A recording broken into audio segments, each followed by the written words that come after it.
We've got a live group today, our first ever live event with our special guest, John Fryer, his wife, Angela. Oh, there we go. More than one person this time.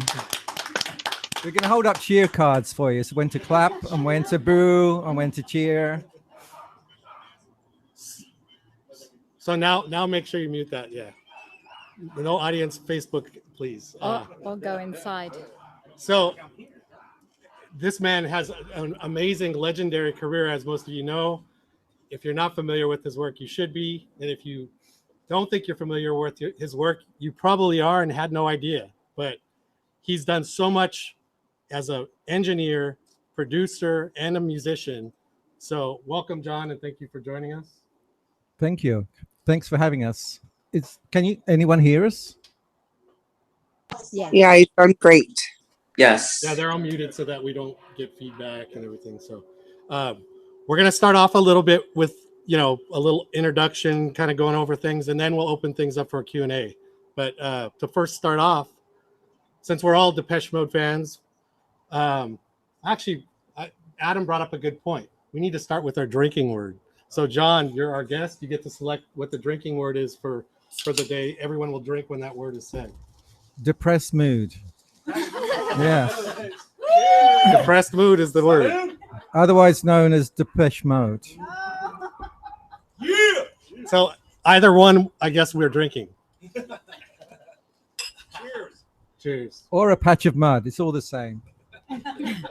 Cheers. Oh no, I left my drink over there. Oh no. No one's drinking. Can't see anyone drinking out there. There you go. So Mark, I see him with the bottle over there in England. Dale over there in Seattle.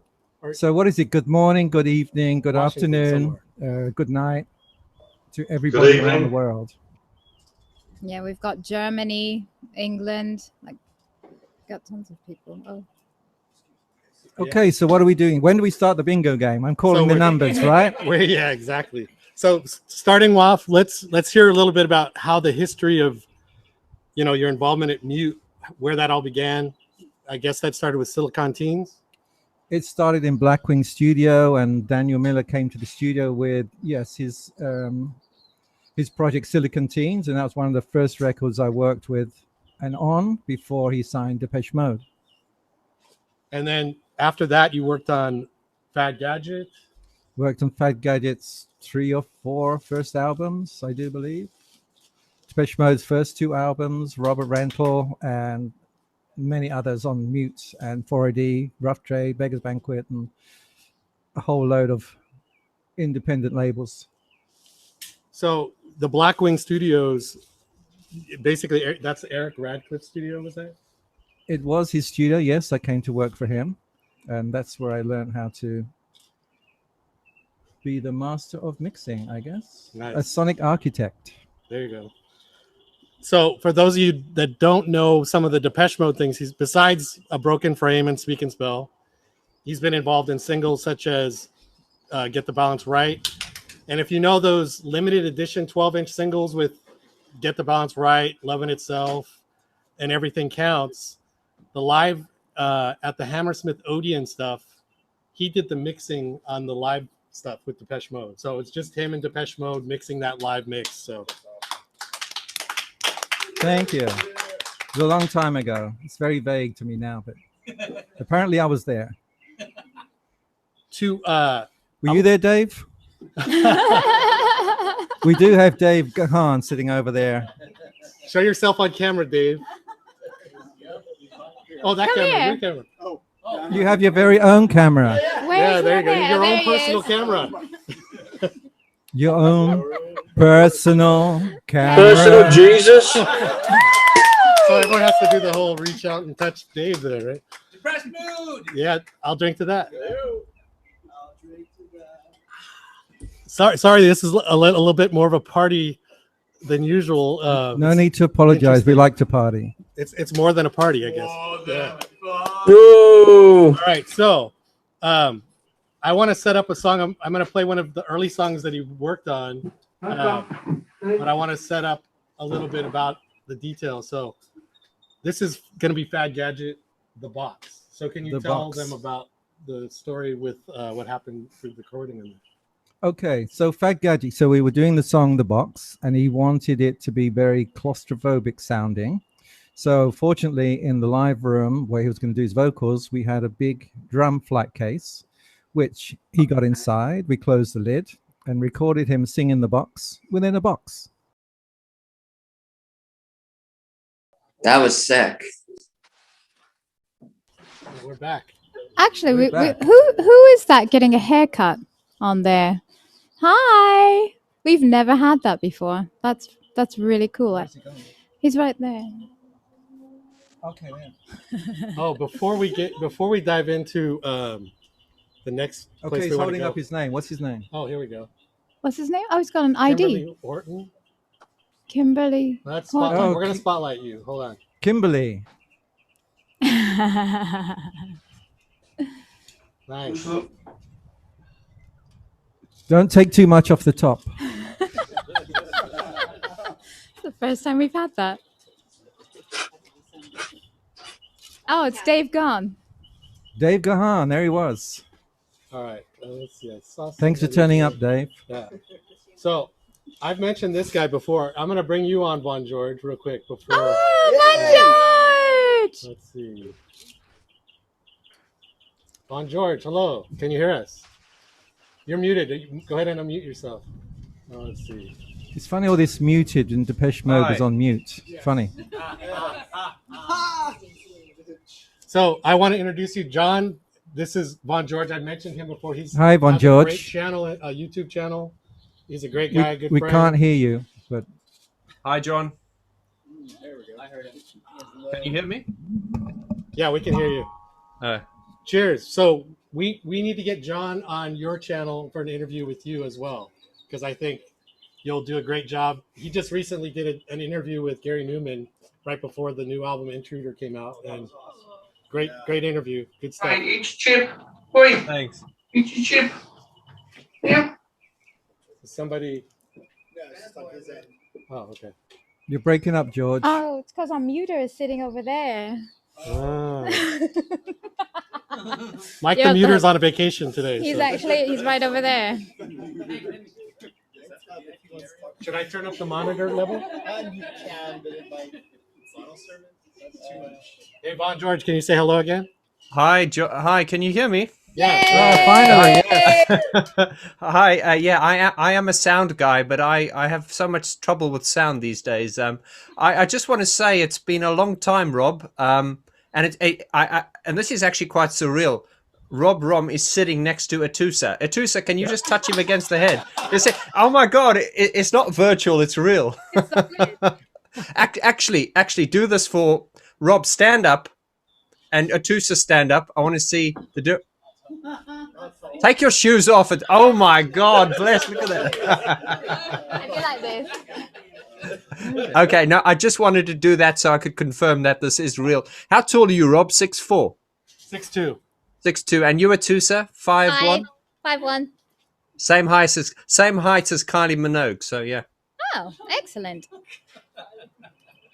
Are you from Australia?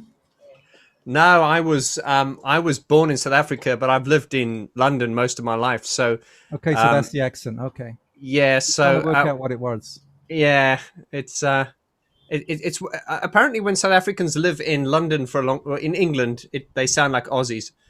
But yeah, Well, South London these days. yeah, South London, yeah, South Whereabouts in London, South yeah. London? Yeah, South London, mate. Just everyone in South London. Which part? It's a Where very are you? interesting story. Von, which part? I'm in southeast London. I'm in a place called Rotherhithe.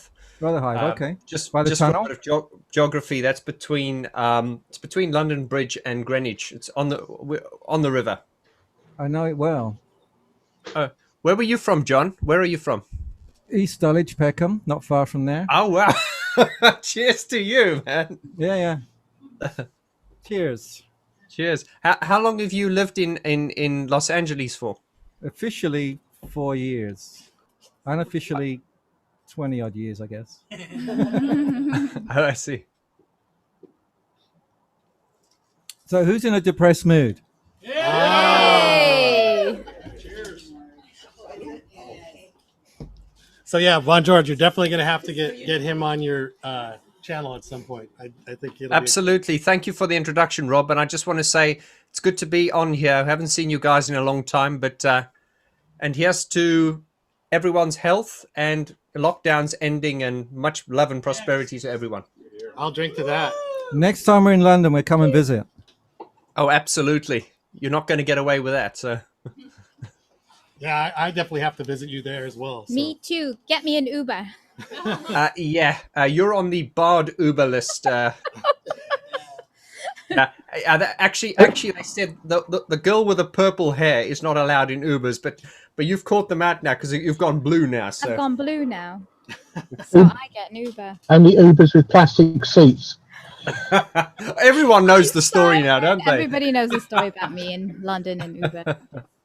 We're But gonna either- have Simon but- up here as well. Hi, Simon. Simon, hello. Hi, Simon. Oh, Hey. Simon!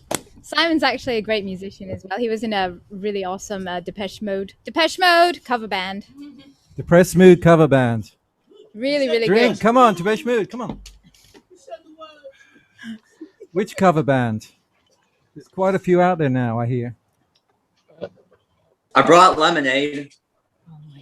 In the UK, called Speak and Spell, which is sort of disbanded into two subgroups now.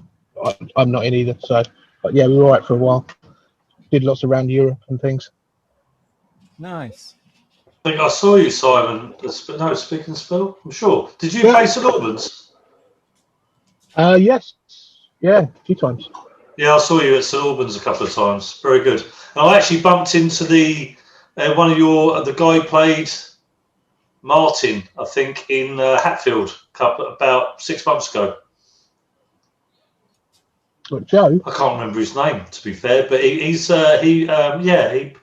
sure he played. He was the one who did Martin Gore, and I'd say it was more than 6 he months did the ago. guitar stuff because he was the only one. Who Yeah, did yeah, the guitar stuff. it was the Spirits in the Forest film. I bumped into him there.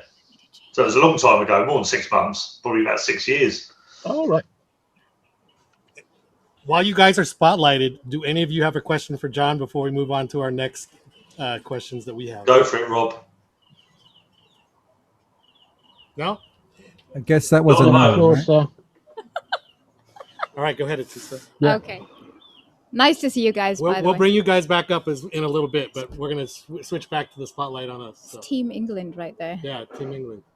Okay, so moving on, wanted to talk about Cocteau twins. So John actually, The Cocteau twins. the Cocteau twins. One thing, woo! One thing that we were talking about just now actually was I had mentioned about how it's so interesting that it was a made-up language. I'd read it in lots of interviews and all this stuff. But John, tell us the truth. She is singing English in her own way. She used to sit there for hours with a dictionary, going through, writing down lyrics, and it's just the way that she manipulates the words and her melodies. But it is actually a real language. And that's the first time I actually heard about that. When you heard about that, that was like, what, right? Like, that's all we've ever talked about was like, that's such a cool made-up language. The guy with the band in from Iceland, I can't remember their name at the moment, but he sings in a made-up language. Made-up language from Iceland, you know? But anyway, moving on swiftly. Anything else? Well, speaking of made-up languages, how about Simlish?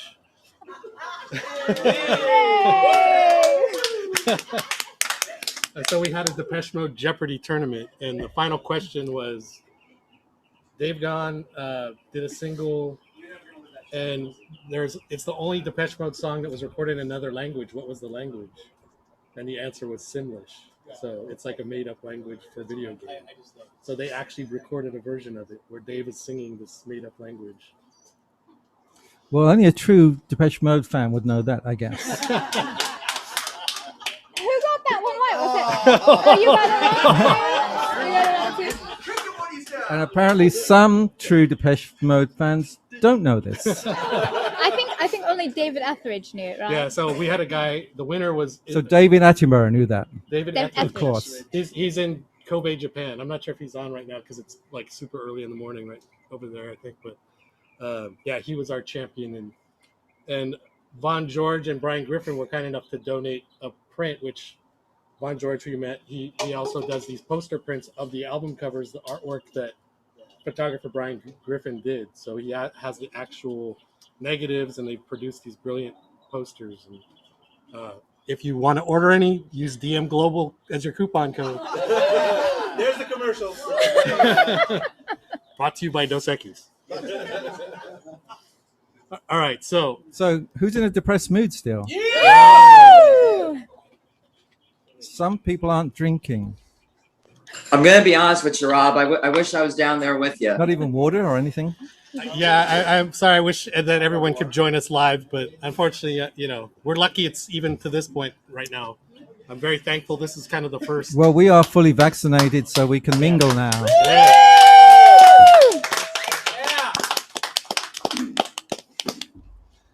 So We have been social media hibernating till we got our vaccines. oh yeah, absolutely. And that's where this whole drinking chat kind of started, because we just were on Zoom, basically hanging out with each other in our own places. So, but it's been an amazing thing, and it's evolved into now even a real life in-person kind of an event. So pretty cool. Well, we did zoom down from LA to the OC to be here today. Yes, thank you so much for doing that. That's like Appreciate coming down from another state, I swear. it. It's from another planet. It is from another planet. That's why we all have to get hotels just to be here. So with John's Depeche Mode work as well, he did a couple remixes. I want to play one of those remixes for you guys right now.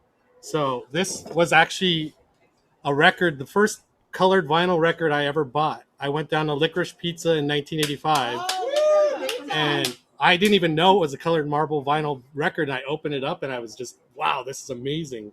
So after that, I ended up collecting all of them. And unfortunately, when I thought that the CD was the new thing and records were going away, I sold that entire collection of colored vinyl. No! I have since rebought that single, though, that first one, and it has that John Fryer remix of Edit the Shake.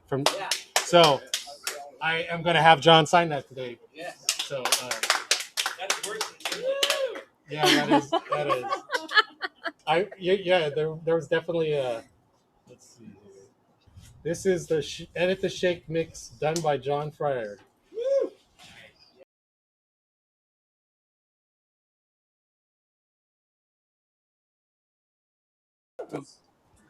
All right, what do you guys think of that remix?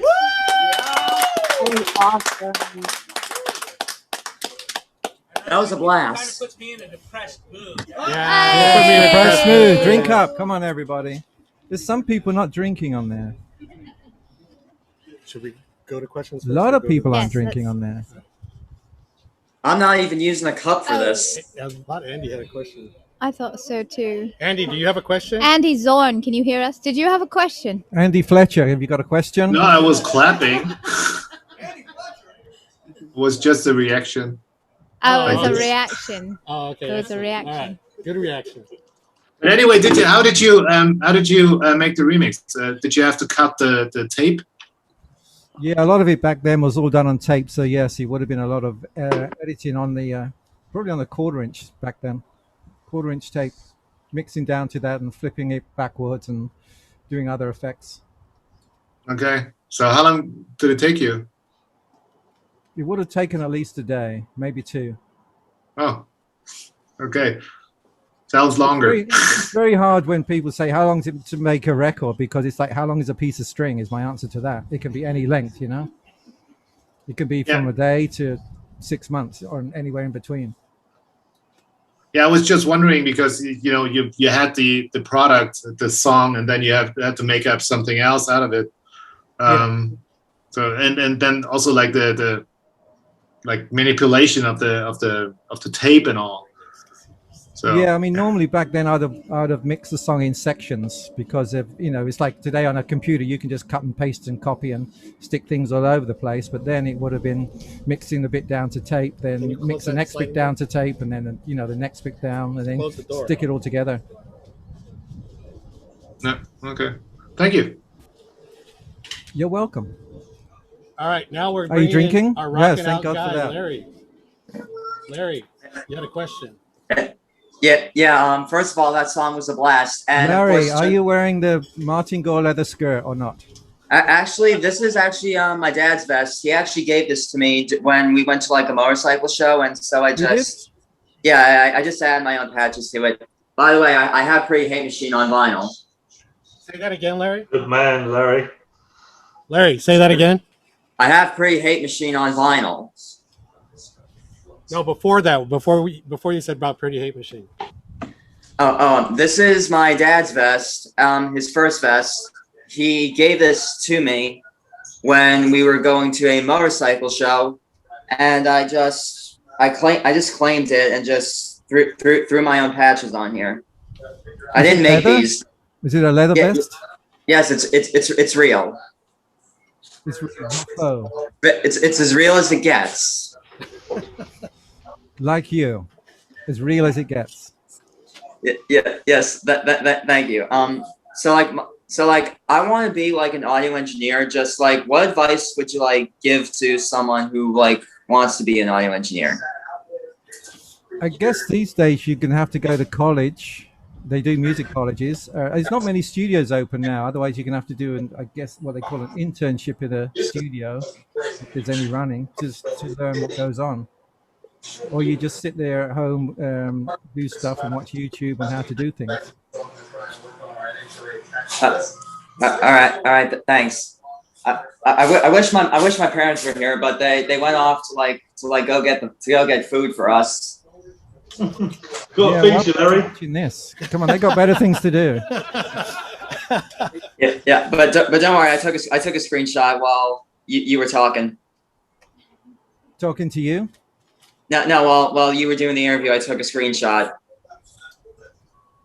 But You could by do it the now way, because by I'm the way, just talking to you. no. We're having a moment right now. I'll take another screenshot if you want. All right, I just did it. Okay, thank you. By the way, too, so you look good in the sunlight. Oh, thank you. Look in the sunlight. Thank you, Larry. That's really very sweet. Alright, my junior in the house. For all those people in a depressed mood, Cheers, everyone. Yes. Do you guys have any other questions out there before we keep continuing with what we're talking about? Can you hear me, Rob? Yeah. Yes. Mark, are you? Sorry, it's just a quick question for John. It's with Shake the Disease. I mean, it's quite a personal record to me. Split up with my first long-time girlfriend to Shake the Disease, I think. But how did you decide to go with Edit the Shake? I mean, what were your thoughts on the final outcome for that? I mean, back then it would have been here, like Daniel would be releasing a single, so then he would want remixes for the single to go on 12 inches. So it probably would have been decided by Mr. Miller himself. And was it approved by the band, or did they just release it? I mean, back then it was kind of a legal way of hyping songs into the chart because the more formats you can put out, it all went to the one sale. So if you could bring out 20 different formats, and all those sales went to the one song, so that would boost it up the chart. Yeah, but obviously, I mean, you know, a remix is. I mean, I'm personally, I love Depeche Mode remixes. I love to hear them. You know, back in the day, you know, if you went to a club or whatever and they played a Depeche Mode, you know, dancier song or whatever, that people would go, "Oh, who's this?" And it was Depeche Mode. I mean, obviously, Edit the Shake's not quite the dance side, but it is. But back in the day, it was. It's just how I was more interested, John, in how you kind of structured that to become what it was, or was it just I need a remix? I mean, the remixes are always done, as I was saying earlier, it's just done in, I would do them in sections. So, you know, it would be the intro part, or, you know, then the reverse part, then the next part, then it may be the verse. I mean, back then I used to keep more of the song in remixes than I do today. Some of the remixes I do today are quite avant-garde and quite strange, but that's me. And that's probably more to do with the technology available at the time as well, yeah? Yeah. Because the technology then and technology now are like worlds apart. I'm working on the first Depeche Mode album was only recorded on an 8-track machine. Hmm. And Thank you very much for the stuff. there wasn't any MIDI, there wasn't any SMPTE, there was no sync tones or so there was a couple of passes from sequences. The rest of it was all hand played and sang. It's not like it is today, where everything you can just MIDI everything, put it in your computer, cut it around. There was none of that. You had to commit to tape, so everything you had to work out, record in the right place at the right time. So yeah, there's a lot more involved in recording than now. You just record anything anywhere and cut it around till it fits. Yeah. Cheers, mate. Lovely. Thank you. You're welcome. Have a drink. Why not? Mark. Thanks, Mark. Thanks, Mark. Hi, Susan. Hi, Rob. Hi. Hello. Is that your man cave? That's my new. Yeah, well, kind of. Gorgeous. It's a bit bare at the moment, but yeah. Well done. Are they trash cans behind you? Yeah, what are those bins? No, that's fridges. They're fridges. Okay. Fridge, freezer. Freezer, fridge, fridge, freezer. Nice. So why do you need a freezer? Because I thought you just needed beer, right? So. Well, you've got to freeze ice to put in Oh, good. the Good. lady I drink. see how it is. When he's making his cocktails. Good answer. Good answer. There's a reason why it's called a cold one.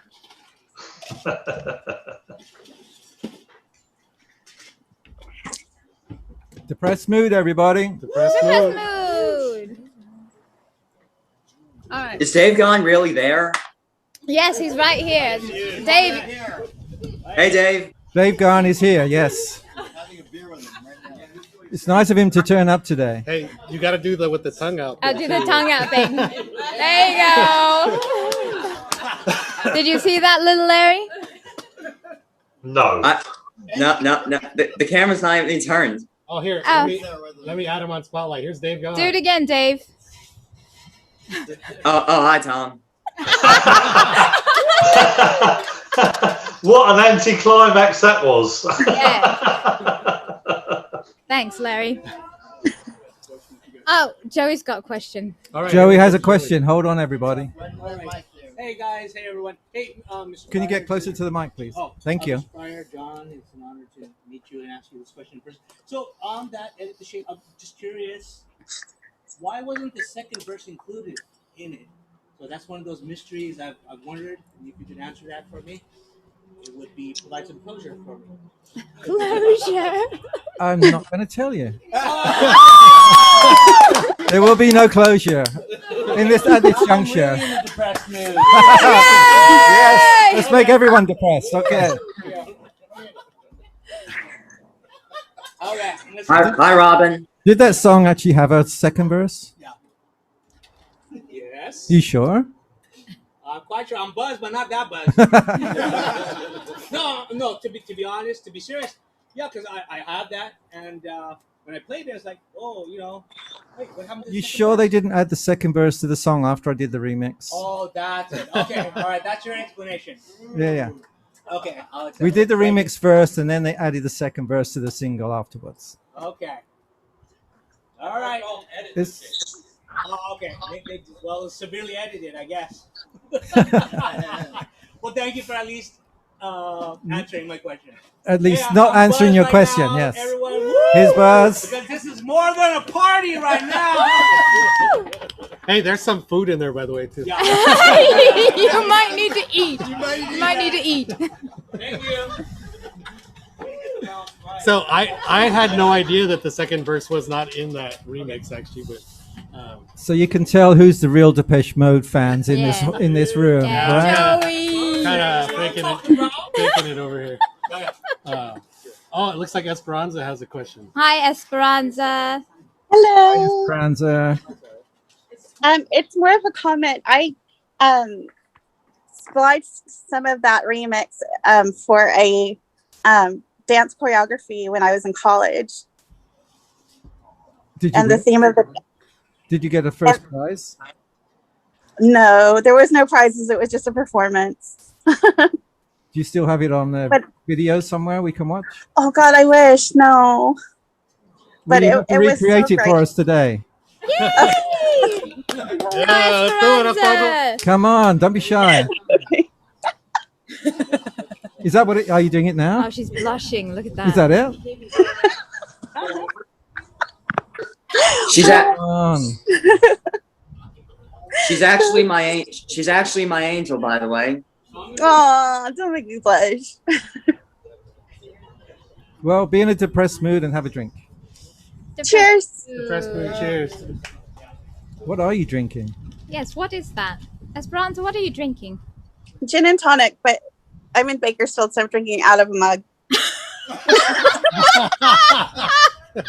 Are you wearing mom jeans as well? No, but I'll put on a cowboy hat later. Go, girl. Okay. Is that when you're doing the dance in the cowboy hat? Yeah. Okay. Yeah. With tassels. We will feature you when you're doing that. Thank you for tuning in today. Thank you. Okay, Rob, where are we? What are we doing? We're going to Atusa. We're moving on to this mortal Medusa? coil. Atusa. Oh, Medusa? Atusa, sorry. Medusa. Atusa. I wore a name tag, by the way.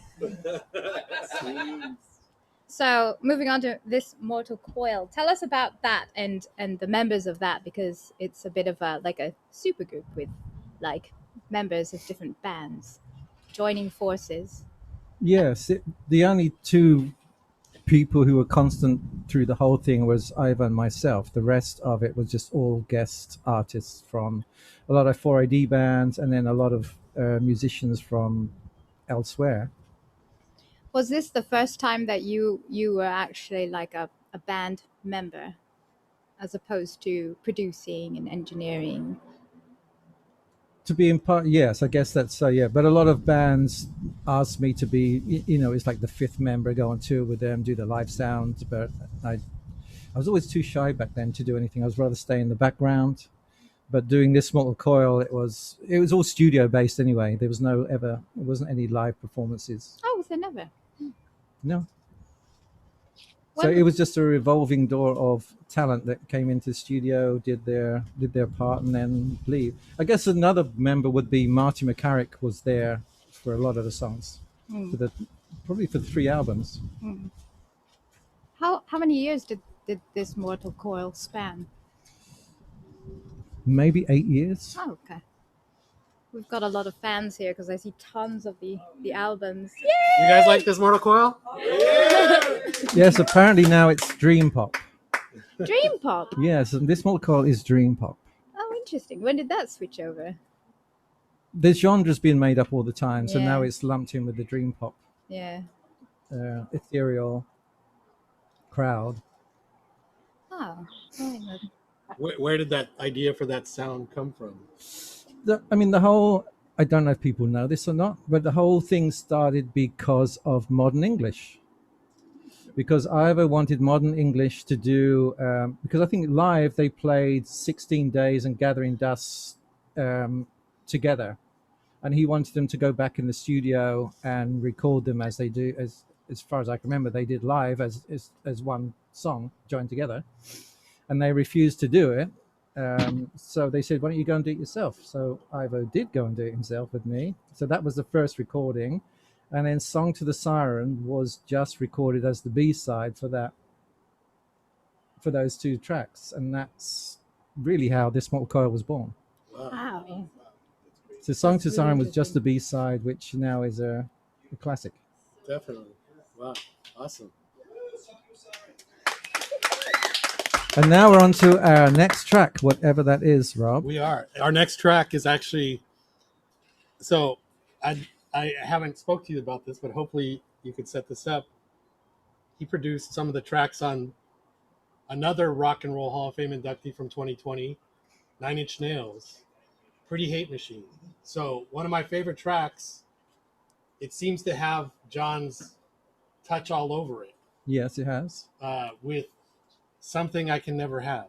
Yes. So I had read that you had taken some of the stuff from, I don't know whether this Mortal Coil or Yeah, that's Cocteau. true. It's in the background. It's in the atmosphere. Yeah, okay. Some this Mortal Coil sounds in there. Yes.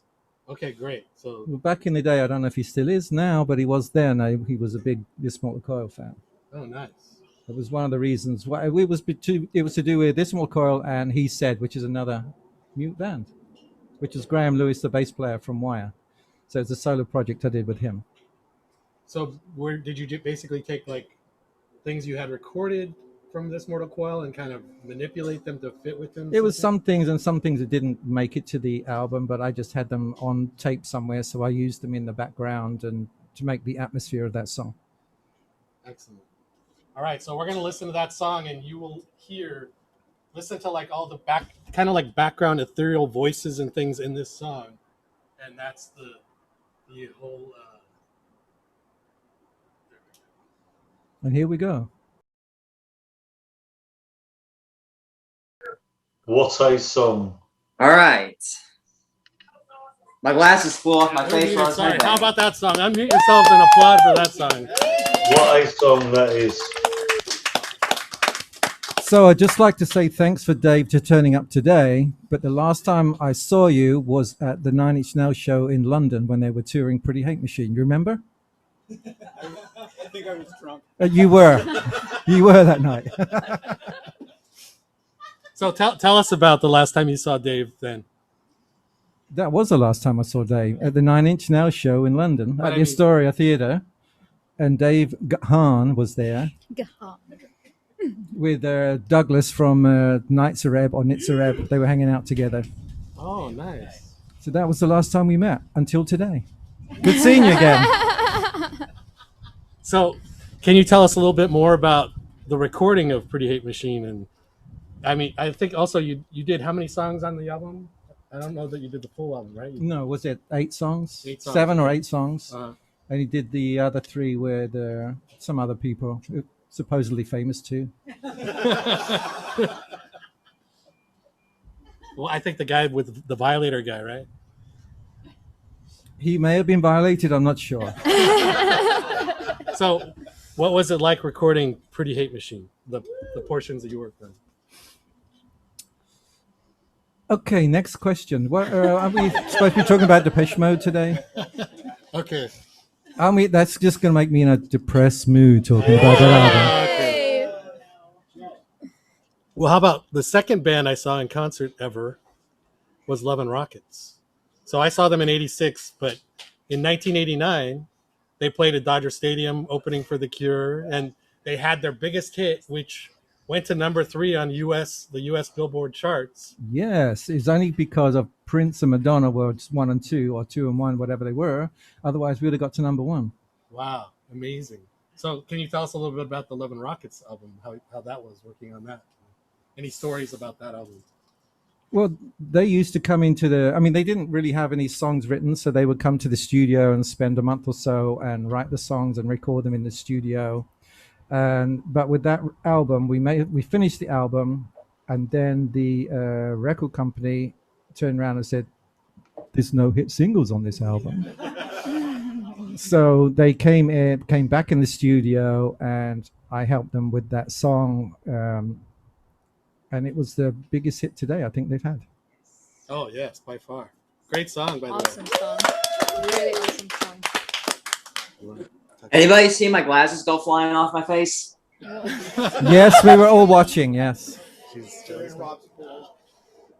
One of the things that we were talking about the other day, we've got Mike over there. Mike. Can you come closer to the mic? Oh yeah. Thank you. I'll come closer to the mic. And Mike. Mike. We were talking about Mike. Who's Mike? Which one's this Mike? This is Mike here. Mike with the M on his shirt. Yes. Mike. Okay. He's the official muter when we do these, but he's the also official what? Muter. He mutes everybody when they're being too loud. He's like Mike the muter. Anyway, we were looking through your Discogs, and we were thinking, wow, he literally touched the soundtrack of us growing up. Like, there's so many things that we were seeing on there. Oh my God, we used to love this song. We still love it. One of the things that came up was Jesus Jones. Anybody know Jesus Jones? Yeah. Right here, right now. Huge, yes, bright huge international hit. young thing, and yeah. What was that like? Because that one really stood out as like, whoa, I remember that. That was a huge hit. They were 90s band, right? 90s. Yeah. That was Mike Edwards, yeah. Yeah. What was that like? That seems like it sticks out a little bit as something a little bit more different.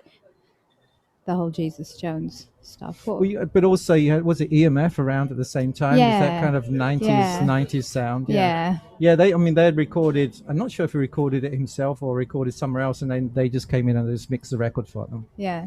Yeah, and that blew up over here too. Yeah. Do you know what EMF stands for, by the way? That's another thing that everybody's on. No. Does I do anybody not. know what EMF stands for? Electric motherfucker. Or electromagnetic field. There's all kinds. I don't know. There's all kinds. All right. Oh yeah. So and then Electromagnetic flux. another. Thank you, They Dave. did a good cover of "World in My Eyes," by the way. Oh, did they really? Really? It's on YouTube. Yeah. Recently during lockdown. Really? Oh, EMF did. Yeah. Oh, yeah. You're right. Yeah, Okay. EMF did. Yeah. Was it good? Yeah. They always just had a certain sound to them. I think you shared that in Global. I think I watched it actually. Yeah, I did. I probably did before I moved on and whatever. Yeah. And now you're back. Yes. Another project that was interesting that actually had a lot of success was Mars. Pump Up the Volume. Pump up the volume. Oh, yeah. Yeah. Yeah. So tell us. Very anything about controversial song, yeah. that. Anything you would like to share about doing that, or Well, I know the American release was different to the European release because they couldn't use James Brown over here. So when they released it over here, different samples to the European samples. But then there was a lot of, because of those assholes, Stockholm and Waldman, suing them, then everyone else sued. Otherwise, before that, all the hip hop guys were so grateful for having their songs sampled and getting the attention, but then everyone sued after Aiken and Waterman assholes. were you involved in any of the sampling, or the band already brings in all the samples? It was to do with the band, and I can't remember his. I think it was Macintosh, the DJ, scratching. Cool. So now we're gonna switch gears to current day. So now day. John does. Hold on. Black Hold Metal on. Boys is his Hold current on. project. And EMF says This album, yes, it's not there, it's No, over it's- I there, know, I and you think can hear the cover version of "Walking on My Shoes" on this album. yes, so Which we're is gonna. not bad, and we're going to play it soon. I hope. Yes. Even now, we're gonna play it Rob. right now for you. even now, Rob. Even right now. Even right now, right here, right, Right now, here, which is right another now. Jesus Jones song. Yes.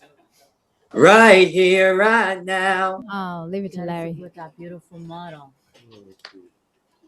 And our friend Martha did the photography, and her daughter Elle, Supermod Elle, is the model on all the pictures. Yeah, we like to support gorgeous California girls. I said we like to support gorgeous California girls. And again, for those of you out there, this is Angela, John's wife. Angela! But also, if you go to our website, which is blackneedlenoise.com, if you buy any CD or vinyl album, you get one of these free. You cannot buy these. These are only for promotional use. So if anyone tries to sell one to you, tell them to. Yes. Secretly Venmo me a cut. You could say it. Anyway, if you go to blackneedlenoise.com, you can get a free copy of this with purchases of CDs and vinyl. And here's one of our other CDs. Not that I'm plugging it at all. Plug away. Do we have a technical issue again? My pool filter went on, so I had to turn it off. It's automated, so I had to turn that off. Okay, here we go. All right, here we go to it couldn't have went on. This is live, folks. This is after we totally went- live. After we went with Walking in My Shoes, it had to go on while we were still on. Okay, so here we go. Live from Rob's backyard, it's Saturday Night Live.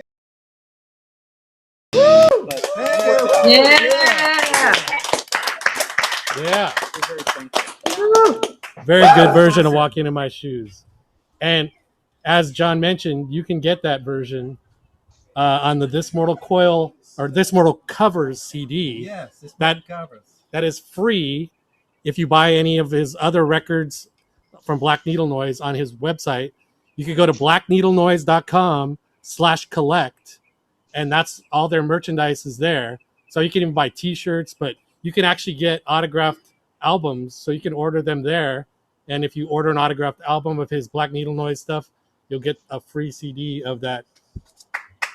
These Mortal Covers. Oh, I keep thinking the camera's right here. Rob, can you, or Atusa, can you quickly get an autograph from John so I don't have to pay the extra £6 when I order it? Cheeky Only man. joking, John. Only joking. As always. Joking is fine. I'll admit this. Walking in My Shoes is kind of a headbanger song for me. We made it more of a headbanger. We added a lot of guitars. Like who hasn't headbanged to at least one Depeche Mode song or a Nine Inch Nails song? Who? Guys, can you check on Who what? Rich? Is he okay over there in the corner? Rich? He's setting Who's up. talking? Yeah, Teresa. I'm not sure who that was. Is Rich okay over there in the corner? That's Mama T. Oh, Trying to take a selfie. I realize he's at Yeah. Paradise and he's in your backyard. yeah. I'm trying to make it so everybody can see what's going on. Oh, okay. Ah. He's trying to show you guys what's going on. Oh, the whole that's scene. nice of you. Yeah, making sure he's okay there in the corner. Thanks, Rich. He's fine. He's not having a problem. He's not like having an issue or anything. Oh, so. he's on Zoom. I see. So I'm gonna go to Nick Lewis, who has a question. Hi, Nick. Hi, I've got a question for John. Is there a Depeche Mode song he hasn't been involved in that he would have liked to have mixed or remixed? A lot of their stuff, yeah. But if you had to narrow it down to like one or two, One or two albums or those songs. songs. I'm trying to sort of zone in. I guess around, the Ultra Time, Black Celebration around there. I think there's probably some of their best work. Mm-hmm. I don't think their latest albums is some of their best work, personally. Mm-hmm. Okay, I thank don't you. think their earlier songs were their best work either, but in their middle there, I think that was some of their best work. Some of Martin's best writing. Yeah, I It's probably only agree my with that. opinion. You can all hate me for saying that, but that's what I think. Black Celebration is my favorite album. Violator. Violator. Violator, Ultra, Thank you. Black Celebration. Songs of Faith and Devotion. Music for the Masses, songs Music of for yeah. the masses. That whole Alan Wilder period, except Construction Time Again. Icky. But he was Except involved what? in that record, right? Yeah, Construction he Time was. Again? Yeah. I mean, it led to what they needed to do for, like, Some Great Reward evolved out of Construction Time Again, and I feel like Some Great Reward was their first. But the trouble true- is that with the Construction Time Again was around the time of Einstürzende Neubauten become very popular, which was very industrial, using drills and things, and so everyone, even Fad Gadget, kind of went to that kind of sound too. Right. So they will jump in on the bandwagon of that sound because it became popular. Yeah, and they were working with Gareth, who was working with both Einsters and I don't know if he worked with Einstürzende Neubauten, but I think they he did did. work with them. I think in Berlin they was working with him. Yeah. So yeah, I think it was all, but for sure, I feel like Construction Time seemed to help in the evolution of. But it was because, okay, so the first album was Speak and Spell, which was predominantly written by Vince Clarke. And then when Vince Clarke left, Martin Gore took up the mantle of writing all the songs. So was it A Broken Frame was the first song Martin actually wrote, but then, that was beginning of his songwriting, and his songwriting progressed, greatly over the next few albums. Oh, absolutely, for sure. I agree completely. All right, do we have more questions out there? You could raise your hand like visually or with the digital. And is it only people from England asking questions? And Larry. Is there anyone else And in the Larry. world, from around the world? Larry, do you have a question? You've got your Can hand. I ask a question? Of course, Sure, Patty. Of We're course, going to go to Patty. Let's go to Hey, I'm not from England. If you can't tell my accent, I'm from Louisiana, actually New York. But I'll still drink to New that. York or Louisiana? I grew up in New York, and now I'm in Louisiana. Down south? Yep, that's right. Hot and sweaty? Tomorrow. I'll still drink to that. Cheers, Yes, we'll everyone. drink to that. Fresh Right. mood. Louisiana. Nice and spicy down there. It sure is nice and hot and humid. Like your black and food. That's right. Yeah. I have a question for you, actually. I wanted to know, since you mentioned Vince Clarke, did you get a chance to work with him at all in the studio? And since you were fortunate enough to be there, did you see any change when they transitioned over to when, Martin was more active in the band, so to speak? He was, I was there for the first album. And then he left. But I think I only worked really on one song for Yazoo, or Yaz is a name over here.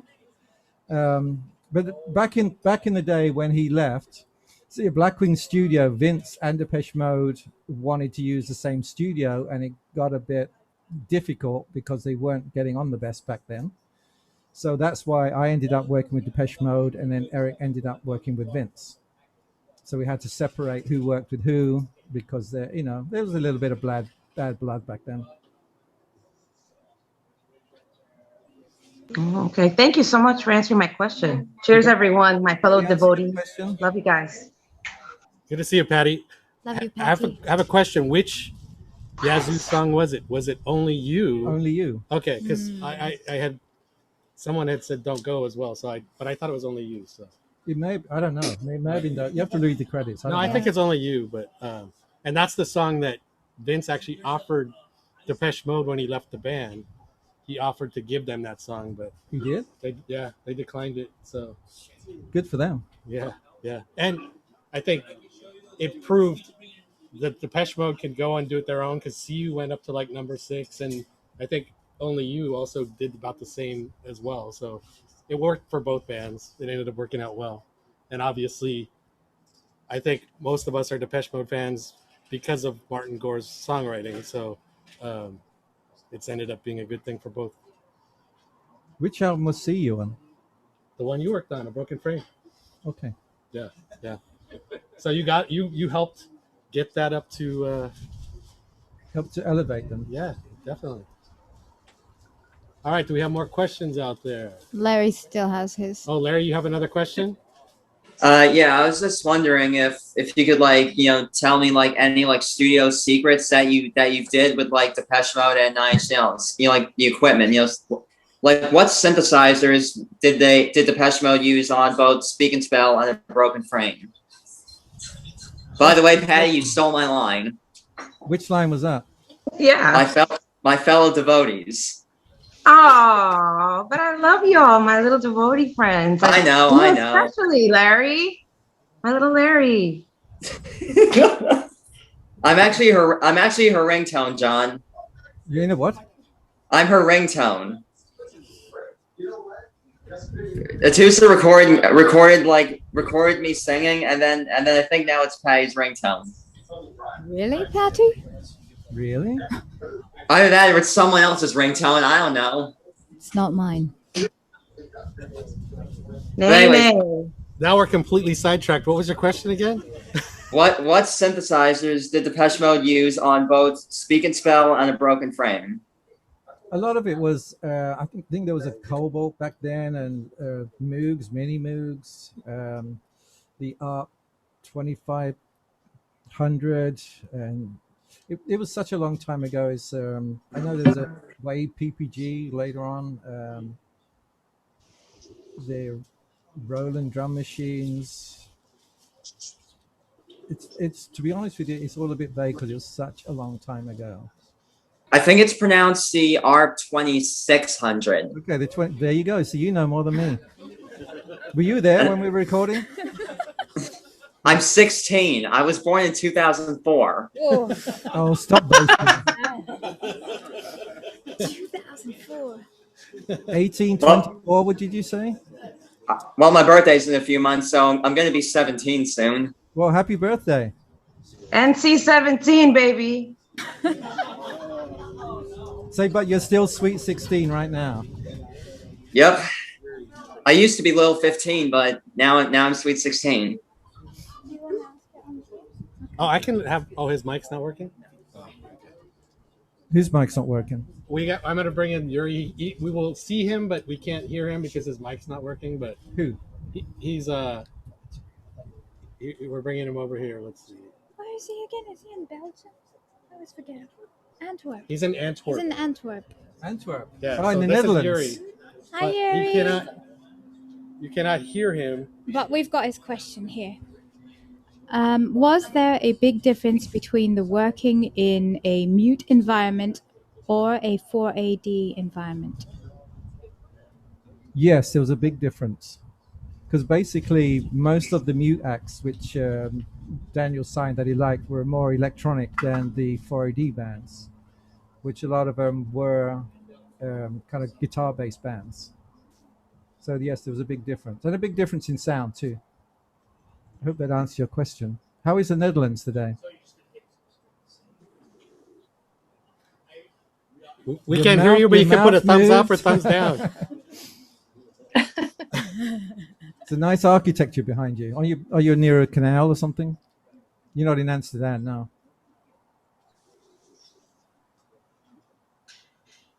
We can't hear a Where's word his out audio? of Where's you. his audio? Turn on your audio.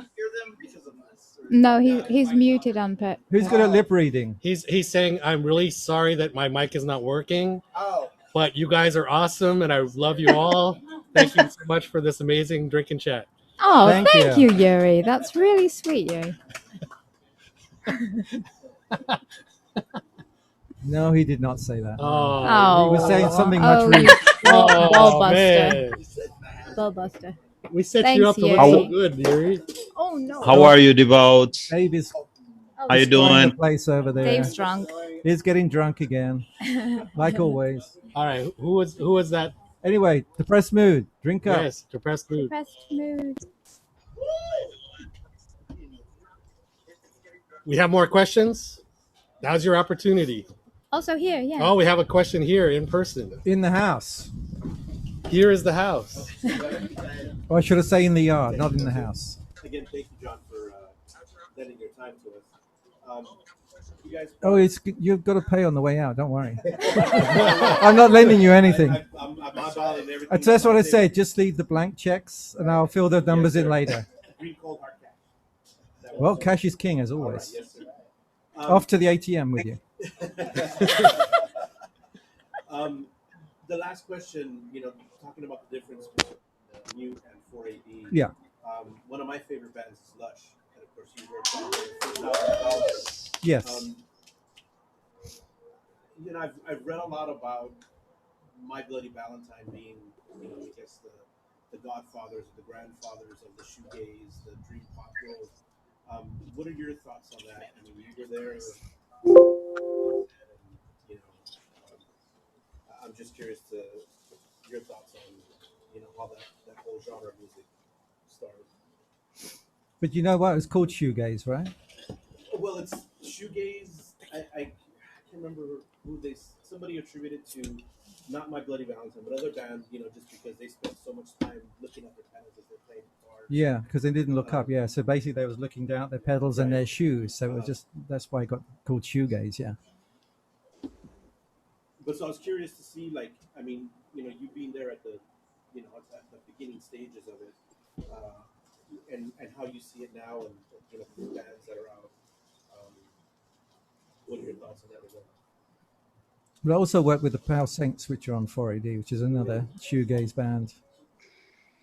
I mean, it was just it's like all kind of music when it comes along. There's the press puts a label on it. I think it's just lazy writing where they have to pigeonhole things. So they, that sound came along, and then people were looking at the shoes, and then it was a shoegaze, and then similar bands came along, so they all got labeled with all this shoegaze label, But I mean, I like the sounds. I like what they do. Is there anybody that you're listening to now Black Needle Noise. Listen to Black Needle Noise. That's who you should be listening to. Cheers to that. Well, thank you for your time again. You're welcome. Speaking of Leave the check. Speaking of Black Needle Noise, there was another song that you wanted to play. Yes, I wanted to play a song featuring my beautiful wife here. Say hello, Angela. Hello, John. And what is it called again? She Talks to Angels, which is a Black Crowes cover version. Oh my god, I love that song. We're in the City of Angels right now, right? Yes, and we are in the City of Angels, or the lower City of Angels. The City of OC. Angels fans. Oh yeah, I said it. How about a round of applause for Round that? of applause for Angela. Outstanding performance. Yes. Outstanding Man, what performance. a rush. Pretty good. We saw you rocking out there, Larry, too. Headbanging. Who headbangs to electronic music? This guy does. Yeah. It's basically like sometimes my own heavy metal. Sometimes. All right, so do we have any other questions out there? You guys have any questions for John or Angela, who you just heard? Oh, here we go. We got a mortal. You're gonna have to let us know your name because we see it as mortal. Well, Mortal that's not my real name. I joined it like that, but my name is Calvin. I'm a huge fan of Depeche Mode. I saw your Zoom video chat and all of that, and I was like, I'm gonna join in. And the question that I want to ask is that, Rob, do you have any idea when another album from Depeche Mode will be possible? Well, I had actually thought they were going to be working on something during the pandemic, but apparently Martin Gore was uninspired during the pandemic, which I can relate. But it seemed like the perfect opportunity, especially when you would think the pandemic wouldn't affect someone like Martin as much as it does, us normal folk, I guess. But like when you're a rock star at that level, you would seem like your life is a little more isolated than ours, right? But I mean, I don't know what Martin's day-to-day life But is like. didn't he just release an album with Vince Clarke over this period? No, he did that a few years back. He did release his solo thing, The Third Chimpanzee, but it was just like an instrumental like modular synth kind of stuff. But has he been helping his daughter, who's just released a record, right? Actually, Von George, who we talked to earlier, just did an interview with is it Ava? Yeah. Ava. And she has a new single out, I guess, with her Weird Wolves band. But I don't think he was involved whatsoever with that. But I guess the main point is lyrically he's uninspired at this point. But hopefully now, as things are starting to open up, and I think they need that end goal of like, okay, we can tour. Writing a good record. Well, but I think they need that end goal of like, we need to be able to tour. And when they had no certainty that there was any chance of a tour happening, it was kind of uninspiring. So hopefully now, as the world is opening up, Martin's ideas are opening up. Hopefully, I don't know. We'll see. But I'm optimistic about another album and another tour. I don't think they're done yet. Where are you from? I'm from Honduras, Central America. Okay, nice. Welcome. Thank you, sir. Cheers. Thank you for joining us. Looks nice and sunny there. Truly global. I'll drink to that. Yes. That's the mood, man. DM is global. Oh, absolutely. Thank you for the answering. I've been waiting for the guys release new material. So good vibes to all of you. Joining in. Good vibes to all of you. The same. You're welcome, sir. Cheers.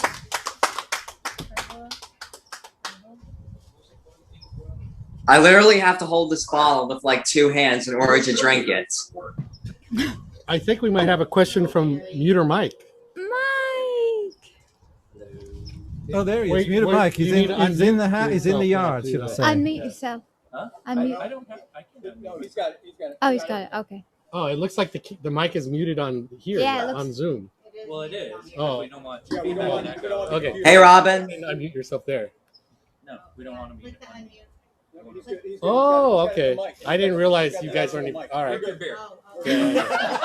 Hey, these guys are our technical crew here. So we've actually got Ray Luna helping us. Mike has been helping us. Tom is helping us. So thank you guys for all your help. We appreciate it. So, John, since you've been Yes, Mike. in, Mute. you know, Mike. Mike. Mute. Yes. Yes. Mike, since you've been an instrumentalist, an engineer, producer, what is your kind of your favorite part of the aspect of that process of recording? Do you have a favorite part? That do you prefer to be an instrumentalist, or do you prefer to be behind the desk? I like all of it. Just like making music, making art. Just front to back. Yeah. Or back to front. Back to front. If you turn the tape backwards, yeah. As I've done in the past, as you heard in the remix. Right. Yeah. Yes. Yeah. No, I enjoy all the, as you say in America, the process of the process. Yeah. Or I'd say the process. Yeah. Of doing everything. The process. The process. The process. Yes. Yes, darling. The process. Okay. Yeah. Yeah. It beats working. I'll drink to that.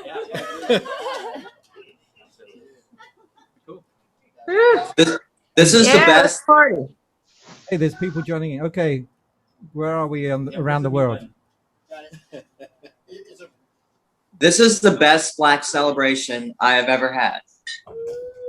That's Larry again. So that was Well, Larry. happy birthday, Larry. It's not until August, but thanks anyway. Yeah, we might not be talking then. So Yeah, but thanks for thanks for the wishes. pre-birthday wishes. Yeah. Well, okay. So happy birthday, Oh Mike. yes, that's Yeah. right. Happy birthday, Mike. Happy birthday, I Mike. hope you Okay. Yeah. Let's drink. Really? You're in the Oh 5-0. yeah, Angelina. Angelina and Darian 3 Oh, days Darian. ago. In the Cheers. 5-0. Happy birthday. Alina. Hi, Robin. Robin. Hi. Robin. Okay, who else is out there? Any more questions? Any more questions here or there? You guys have any more questions? I have a question. All right. What are the plans for Black Needle Noise? Do you think that you might tour? And do you have like plans for all We that would stuff? love to do some more shows. We just missed out on Cold Waves, unfortunately. My friend from Stabbing Westwood, Christopher Hall, did write an email on my behalf, but fell on deaf ears or deaf eyes, blind eyes. Blind days.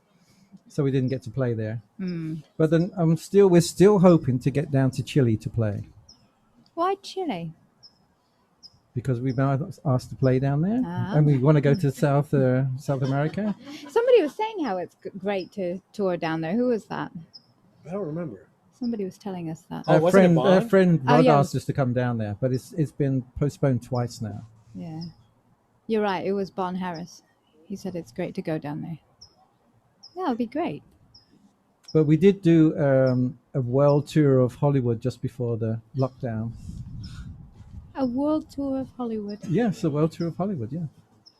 All 3 shows. You missed them all. I missed. Did you miss them? I unfortunately missed this. Missed them. But the next one, I actually saw. So we could actually talk about that too. Silver Ghost Shimmer. Yes. I saw you play in that band, and it was an interesting performance too because there was multiple people on the bill, and there was a burlesque dancer who was amazing. It was just a great. Would show. that have been at the Dragonfly in, Yeah, in LA? Right. Yeah. Okay. And yeah, in between sets, I spent like most of the time hanging out talking to Kevin Haskins from Lone Rockets, who was there too. So that was a cool. And he was telling me about this book that he was working on, a Bauhaus book, which he ended up doing, and it's an amazing book. I have it now, but yeah. So that was a great show. That was a fun time. So you want to talk about Silver Ghost Shimmer and what was the like? How has that evolved from that into Black Needle Noise or?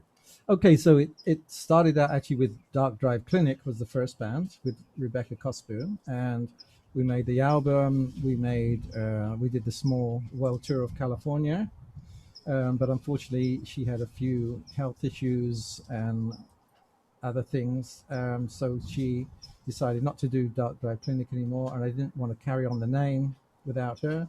So then we did Silver Ghost Shimmer, which was Pinky singing. But then again, after one album and a world tour of California, she decided not to want to do it anymore. I did have another project with Louise Fraser called Marissa Day. But then it came to a point where, I'd work on an album with a singer, we'd do all the promotion, get all the social media up, and then after 2 years, it didn't go anywhere. So I just got fed up doing that. So it's like, okay, I'm just gonna. But also, if you're working on a band, you've got to kind of have one sound that fits that band. Where with Black Needle Noise now, I just do exactly what I want with who I want, and then just put the songs out. Yeah. So it's a bit like as it was reviewed on the first album, the spiritual home of this mortal coil, because it's kind of the same concept.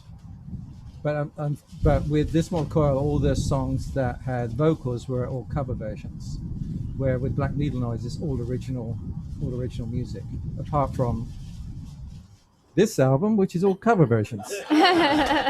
Which you can get at blackneedlenoise.com/collect. But the thing with this album is been made over 15 years, because it does have Rebecca Cosboom from Dark Drive Clinic and several other people. And some of these songs were made just for, I was asked to make for movies. And this one in particular has Orange County roots. I mean, Beans were in Orange County. No, I was just going to say, there's one song on the covers that's specifically Orange County, Huntington Beach, and that would be Black Magic. Oh, So it's just a female revisit of a dark alley on a good day. Nice. I'm dying to hear what that one sounds like. TSOL, True Sounds of Liberty. Couldn't be more Orange County. Bigging up the OC as we are here. These are great choices, by the way. I Know What Boys Like. That would be. I have to hear that. That's a Betty. That's Betty. That's Betty who sings with us that live. song. I love that song. I have to hear this one. So also on Black Needle Noise, then John, are you the one doing all of the music, or is there anybody doing music on there besides you? And is it just you have guest vocalists then? Apart from a couple of songs, I have made all the music, played all the instruments. I'd say apart from the song with Betsy singing, Kevin played bass on that, and the new song that's coming out next week on the 2nd, called Machine, with Atasalina singing. We do have a guest violinist on that song. But otherwise, all the other songs, I have programmed everything, played everything, even sung on some of the songs. Oh, nice. Yes. Also, I recently saw on your social media, there's a song that you were involved in with someone. It had a very similar last name to mine. I think ROHN maybe, where you were on the number you're talking one. about Emily Rowan. Yeah. Yes, Shazam or Chasm. Yeah. So, so can we you had tell us about that? we co-wrote the album together. She did all the vocals. I did the music, and it got to number one in the German DAC charts, DAC chart. So which is an alternative chart in yeah, Germany. that's what I was gonna say. Yeah. But we did make it all the way to number one, and Excellent. it has been on the chart for like 8 weeks, I think. Congratulations. Nice. Congratulations. No, thank you. Absolutely. If that doesn't put you in a depressed mood. Hey John, did you know that there's 2 Larrys in this group? But there is only one Larry who's Sweet 16, right? Yeah, yes, but the other guy, Scary Larry, he is really scary looking. Scary Larry. We'll bring Scary Larry on in a few minutes, but first we're going to go to Carrie. Hi, Carrie. Hi there. Hello, Angela and John. Haven't seen you since Bauhaus at the Novo. So as you brought up Love and Rockets, or someone mentioned them, how was it working with Love and Rockets? It's always good working with Love and Rockets. I mean, they're really nice people. Dave, it's like Dave's a bit weird, but otherwise, Kevin and Daniel are fine. Easy to work with. Anything else? Oh, thank you. You're welcome. Thanks, Carrie. We're gonna bring on Scary Larry if I can find him. Yes, Here. Scary Larry, where are you? Let's see. The other Larry. Scary Larry, reveal yourself. Scary Larry's a huge fan. Oh, there he is. He's the other Larry. Scary Larry, you there? Turn on your camera if you're at your computer. Is there only would two say you're Larrys the in other this group? There must Larry. be more Larrys somewhere in the world. Scary Larry, you there? Oh, there he is. Cheers. How you guys doing? Oh, unmute yourself, Scary Larry. There's the other Larry. Oh, it looks like he's in a dungeon. Looks like you're in an elevator. Hi, Scary. I'm not sure. Where are you, Scary Larry? Can you hear me? Yeah, we can can hear you. now. Hey, how you guys doing? We're doing good. Where are you? I'm in Huntington Beach. Huntington Beach? Yeah. Nice, just down the road. Why don't you come here? Yeah, I know. Come on. maybe in a little while. Yeah, you could come over after and get some merchandise and get autographs if you want. Yeah, man. That'd be cool. Cash. And drink. Cold hard cash. Yeah. Oh, how scary are you, Larry? Oh, I'm not scary at all. I just use the name. That's all. Tell us how. He's also Scary living laugh. down by the river, so on a Yeah, I'm in a van down by the river in down by Huntington the Beach. river, could be scary. Down by the river. Really hard to see. Take me to the river. People Yeah. Who else is talking there? Patty is talking, I think. That was me. Cheers. I'll Cheers. put the spotlight here. I gotta freshen up my drink. Go ahead, Hey. Patty. Oh, wait. Oh. Oh, she got to freshen up her drink. I thought you said you had a question. Me too. Priorities, baby. Freshening up a drink is more important. Yeah. And if for those of you who haven't, it's time to drink again. Depressed mode. I'm gonna bring back on Bon George. Mark, We talked where to him are earlier. you? Let's see. Marky Mark, where are you? Should be here soon. Bon George, you're back on camera here. Hey, how's it going, How are Rob you? Rum? Yeah, Are good. you enjoying this chat from California? Yeah, man. I feel like it's been a long time since we've last done this, and I have been threatening to come to California for a while now, haven't I? You need to come here, and when you do, we're gonna do a live drink and chat with you here. You know, Rob, I'm trying to make my ducks line up, so hopefully next year we can get to California and I'll run some interviews. So if I've already asked, I kind of put him on the spot when I was interviewing Gary Newman. I said it was a bit naughty of me because I kind of said, "Oh well, how about next year I come to California?" And he was like, "Okay." So a little bit of pressure. So I'm hoping to kill as many birds with one stone as possible. Hey Vaughn, I just want to say hi, and that I miss having the Patreon meetings with you. So just want to say hi to you. Hey, yeah, of course, Larry. You're always welcome, brother. Yeah. Have a nice day, Vaughn. And you, Larry. Bless you, man. Shout out to Vaughn. Oh yes. So Fanboy alert. that was Jay Tando, who is the devotional Fletch. Oh, he's the devotional here. Fletch. Yeah. Well, I've actually been watching. Is Jay? Where are you? I can hear you. Yeah. Oh, he's dressed up there. as Baywatch today. Oh my God. Vaughn. It's funny, you know something. These are all real people because to me, it's kind of like everyone's kind of virtual. They're in a box, but it's amazing to see her all together there. And I must say, he has a good shout out to Jay Tando. Thank Jay, you. you can send me this tenner via PayPal. But I've been watching your videos, and you actually do more than the real Fletch does. Actually, so I'm kind of saying, hang on, man, you're doing too much there. Thank you. Hey, when you're in LA, drinks are on me. I'll be recording this. I'll be recording this. You heard that, Rob. Are you saying Fletch doesn't do much in the band? What? You know something, John? Was that John? Did you say that? Yes, I said that. Oh, yeah. John. Yeah, John. Actually, it's funny because Fletch, London's quite it's big and complex, but it's quite small, really. And I think It's like a at lot the of end of the little day, stuck we together. all live quite close to each other. And people have said, "Oh, Vaughan, are you going to interview Fletch?" And I just think, if Fletch ever, well, I believe he's watched my channel, but I believe I've burnt the bridges.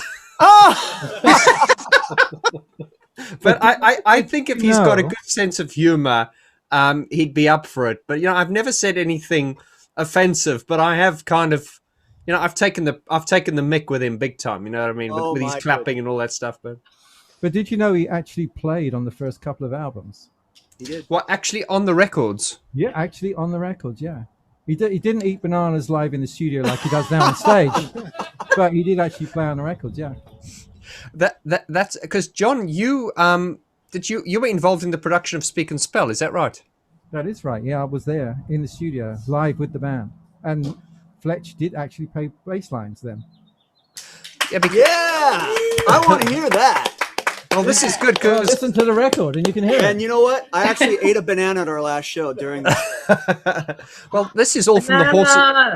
Because I mean, the record, the actual record, obviously was programmed, but was a lot of it recorded? A lot of it wasn't programmed back. That's what I'm saying. It's like back then there wasn't, you didn't have MIDI, you didn't have sequencers. Right. A lot of that was all played live. Really? Yeah, and they say we recorded on 8-track. So That's it's amazing. like you had with the 2600 ARP. So we did manage to record the CV and gate. So there was like basically 2 passes, maybe the kick and snare, maybe a sequence part, but like bass lines and hand claps and other parts is all played live. Well, you talk about the actual Speak and Spell album. It was all played live. Actual Speak and Spell album. He was the engineer on Speak and Spell and A Broken Frame. Yeah, and you'd know, and that is mine. Yeah, Fletch clap for everyone. Jay Tando, you do that too well, man. Hey, dude, I owe you a huge debt because I learned all those parts from your YouTube channel way before it was cool. You had like 100 followers. Now you got like 15,000. Shout out to Vaughn George. Yeah, thank you. Yeah, Vaughn George. Yeah. Bless you. It's 18,000, and I don't mean Empty up. No, actually, John, that's very fascinating because I don't want to go off topic now. I'm not well known for that, but there was a documentary here in the UK once where I can't remember, but they took I think it was a band called the Kaiser Chiefs, right? And they took them into a studio, and they were trying to get them to record the way that the Beatles used to record, just to show how difficult it was. And I think these days, with live performances having virtually full playback and we're kind of playing on top of them, I think it's very records are made in a certain way, but it is I've spoken about this as well. I know Speak and Spell had elements of the records, recording the record. A lot of the parts were played live, but it's fascinating to hear from you that it was, they didn't have sequences, so everything was kind of played in. No, but you got to look back into 1980. The technology back then is nothing like it is now. There was no SMPTE, there was no MIDI, there was none of that back then. And to say it was recorded on 8 tracks, so that was the thing in writing a song, is you had to know how to write the song and put the parts in the right place, because you would record the part, and then most of the time it would have to be bounced together with something else. So you'd have to get things right when you're doing it. But that's what I say now with recording on computers, you can put down 150 different takes or something and then choose later. Back then you had to get it right when you recorded it. There was no second chance unless you erased everything and then played it again. Yeah, well, I think it's quite funny, John. I often talk about this and make reference to Rob Rom earlier, who got rid of all those vinyl, to make place for CD. We got to a point where we were like, okay, with technology, we're always pushing the frontiers of sound. So it's kind of like, okay, we've now got compact disc, which has got no crackles and pops. Yeah. And now we've got emulation software plugins to bring back the crackles and pops.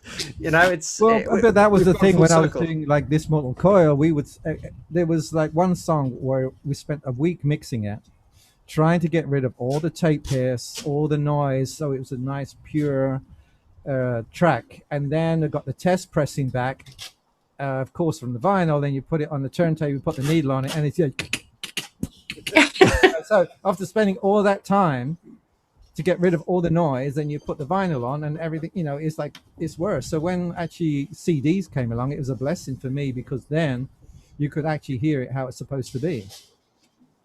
Yeah. Yeah. No, it's fine.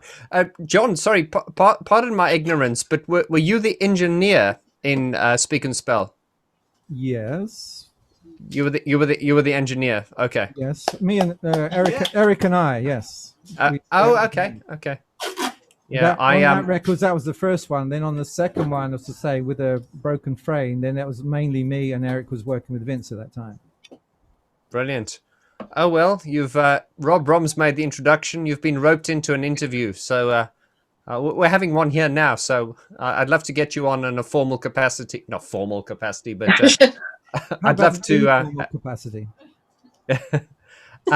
It's actually it's very interesting. This is something that's very interesting, John. I just met up recently with a guy called Kevin Paul, who was the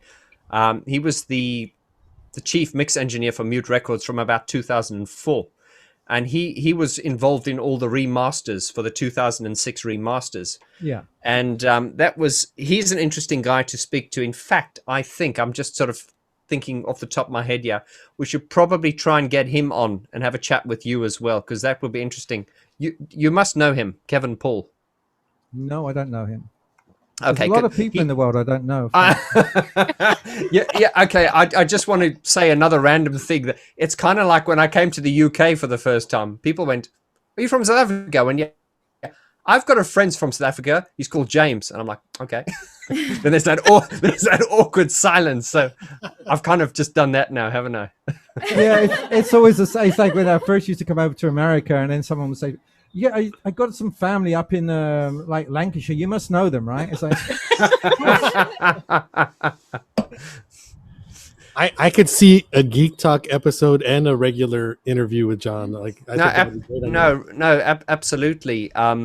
It's always, I'm always fascinated by that earlier period, because a lot of people think my channel is an 80s channel, and it's not. It's just I've been focused so much on the pioneers, and I think it doesn't matter who you're a fan of. Then you got to look at Fat Gadget was a pioneer who's it doesn't get the credit that he deserves.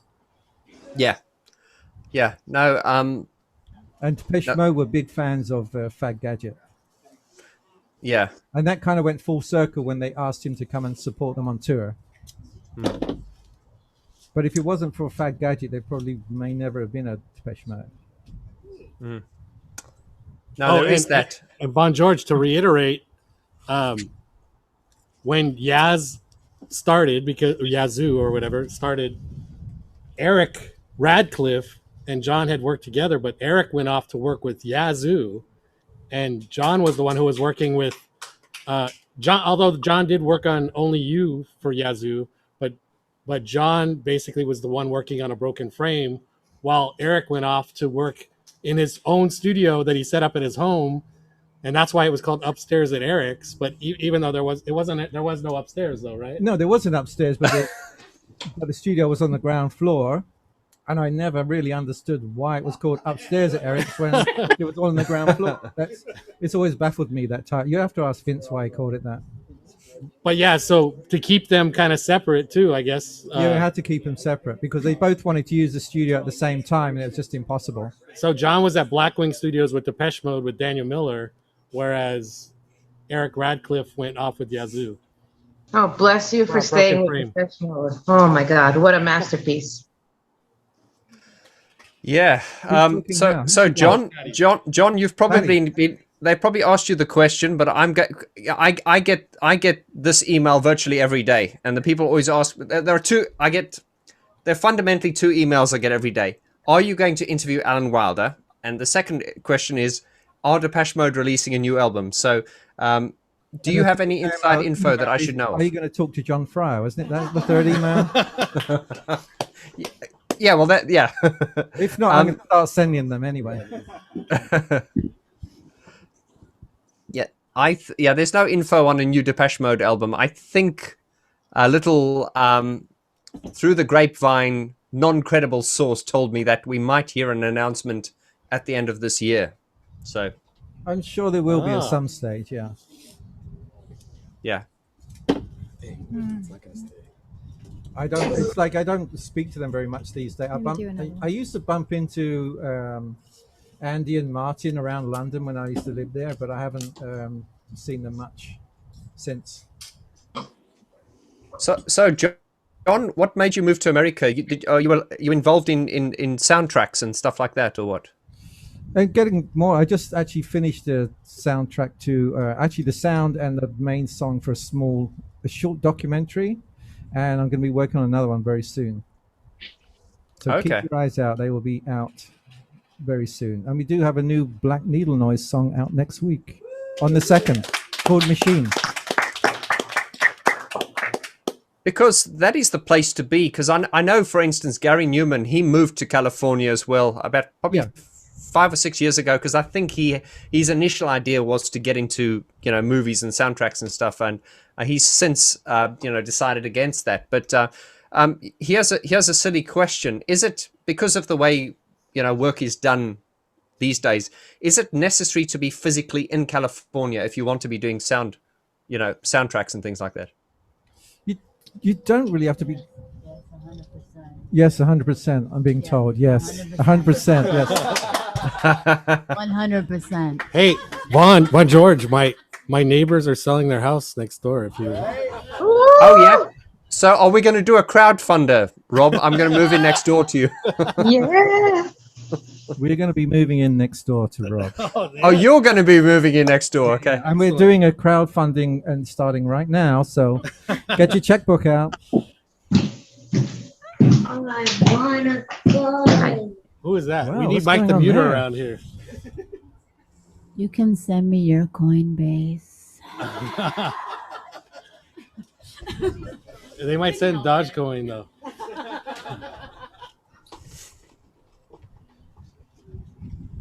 So yeah, Von George, definitely you guys have to get in touch. I know it's going to be awesome on your channel, and sure. And I think there'll be multiple things. You have to. I mean, if you didn't hear all the things we covered here, I mean, we didn't even touch on everything. There's so much that you can Google what he's done, and it's just wow, it's just amazing. Like Atusa mentioned earlier, where we were kind of talking about from Mike.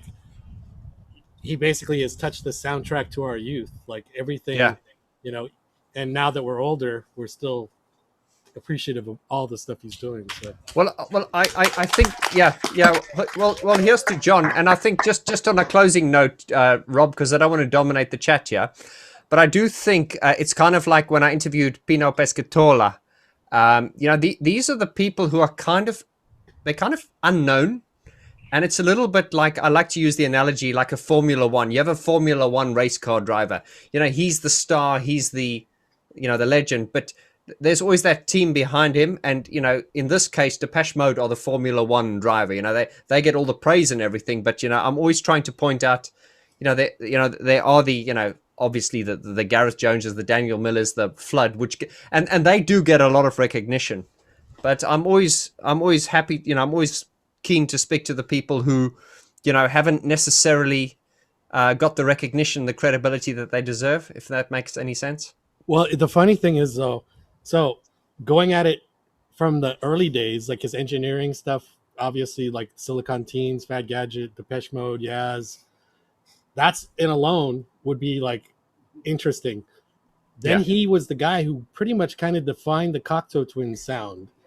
He was then asked by the head of 4AD to do this Mortal Coil project, which is a huge like cult favorite. Like there's so many fans here in the audience that are like huge This Mortal Coil fans, and I love This Mortal Coil as well. So I think in England you might not get it as much as we understand what's going. Just like the same thing with Depeche Mode, they're not as known over there. I mean, obviously they're known, but they're not as celebrated as we are doing here in the United States, and especially in Los Angeles. We're such a hub for Depeche Mode fandom and have been. That's why they played the Rose Bowl in 1988 to 60,000 people, while in other parts of the world they're playing smaller, way much smaller venues, and nobody thought they could pull it off. But we filled that stadium up. So Thank you, Richard Blade. but yeah, so once you dive into a little more, I mean, because some of the stuff, like I say, it's a little cult underground favorites, but there's definitely like a huge following for like what John does besides even the engineering and producing. And again, like the producing, again, he was part of Nine Inch Nails' Pretty Hate Machine. Love and Rockets, their biggest album that went to number 3 on the US Billboard charts, like, which is crazy for Love and Rockets. Like, that's a band you do not expect to even make the top 10. Even Depeche Mode only made it to number 13 on the US pop chart. So, you know, to get to number 3, like Love and Rockets got higher than Depeche Mode here in the US. It's crazy, but yeah, it's just an amazing career, and so that's why I'm thankful to have him here for today. But the thing is, Depeche Mode are like a big underground band, where like Duran Duran were a big pop band. You know, I mean, that's the big difference, because Depeche Mode has always been seen as an underground band. Oh, for sure. But Love and Rockets seems even further underground. But Love and Rockets didn't really do anything in England. They were far bigger over here. Oh, for sure, yeah. But to get to 3 is The just an single amazing was 3 and the album was 10, I do believe. Wow. That's so huge. Yeah, and so he did that entire album for Love and Rockets, which there are so many other great songs on that album, but So Alive is the one that became their big. And I think I heard on an interview that the record company basically told you guys before So Alive was done that there was no hits, and you guys went in the studio and put So Alive together. And so you were involved in that as well, right? Yes. So yeah, it's amazing. So much stuff that it's just like, so for sure, Bon George. That's why I want to connect you guys, because I really honestly think it'll be great. You know, I feel like a little bit of it. I feel like a little bit of an ignoramus at the moment. You know, not as I say. I've got no. I've worked from everything from the Cocteau Twins to Cradle of Filth. You know, the Cocteau Twins are kind of an ethereal band, and Cradle of Filth are a black metal band, and everything in between. You know, it's just, as long as it's good music, I like to work with it. And the crazy thing is, it was like all these different like genres almost that he kind of was in the initial stages. And again, because he was at Blackwing Studios, all those label heads were talking to each other, so they all worked with John. So it was like Mute Records, 4AD, you know, and Rough Trade, all the independent labels that were the ones that were creating all this unique creative music. Oh yeah, Paradise Lost was another were the ones that went through John. So yeah, it's just crazy. But beyond the engineering phase, he obviously took it to the next level as a producer and a musician. So that's where it's whole heap of even more like amazing. Like, I mean, you could be an amazing engineer and you may never become a producer, or you could be a great producer, but you're never going to be involved in some great musical project like This Mortal Coil is so beloved. Like, it's crazy. It's amazing. Yeah. It is funny how the industry changes. Yeah. Cheers. It's funny how the industry changes, because didn't Depeche Mode used to support Ultravox back in the day? They did, yes. Yeah. Started off, And these days, you know, it would be the other way around, wouldn't it? Oh yeah. Poppy, you want some more of this sparkling wine? Poppy's got a question. Oh, let's bring Poppy on. Poppy! You can stick on, Bon George. I'm going to keep you spotlighted, but we're going to put on Poppy, who's here with us, which is awesome to see all these people that in the flesh. And she's was in our Depeche Mode Jeopardy tournament championship. And she's a wine connoisseur. This is weird. Okay, Poppy, do you have a fun question? Do you have a fun question, Poppy? Well, I have a question about Ivo. Are you still in touch with Ivo? And I read that he's living in New Mexico. He is. Do you think he will return to music? Do you think we could ever do a collaboration again with Ivo? The short answer to that is no. I mean, I did email him just recently, because with a friend of mine, we are going to do a documentary of the golden years of 4AD, which just covers the 80s. Oh my gosh! And we're gonna interview fans and bands that have been inspired. We're not actually going to talk to anyone who was on 4AD. This is just to celebrate the golden years of 4AD. And I contacted Ivo about doing an interview with him about said 80s, but he declined to be involved. But now with the vaccines and we'll be able to travel again, we will be going around the world and interviewing people and bands and how 4AD changed their life back then and still is part of their life today. Thank you so much. So that will be a documentary that will be coming out. We will be doing some teasers soon for it. Hey, Poppy. Oh, you look so beautiful tonight. I love that we still have Larry's flirtation in our live. Thank you very much, ladies and gentlemen. Good night. He is the Zoom customer. That's a perfect name for him. And we could thank Von George because I think we met Larry through Von George. Thanks, Von George. Yeah. You can blame me for that, Rob. Thanks so much. No, I love you, Larry. We all do. No, man. we do. Yeah, we do. And I love you too. Honestly, Larry, Angela loved when you were rocking out to "She Talks with Angels," and even John was excited. Well, they're really good. Well, they're good. Yeah, they are great. Good. Yeah, and good. Again, you can go to blackneedlenoise.com/collect and buy your own records from Black Needle Noise. You get them signed by John. If you buy any of the merchandise, you can get a free copy of these mortal covers. So somebody put it in the link. Can somebody put in a link in the chat? That way I can. I'll put it in the chat link. Okay, we need to play another song now. Yeah, let's play some more music. Yeah, let's do a song. So yeah, that's right. I can I'm go gonna to play the another bathroom. Black Needle Noise song. It's actually their cover of REM's "Losing My Religion." Oh wow.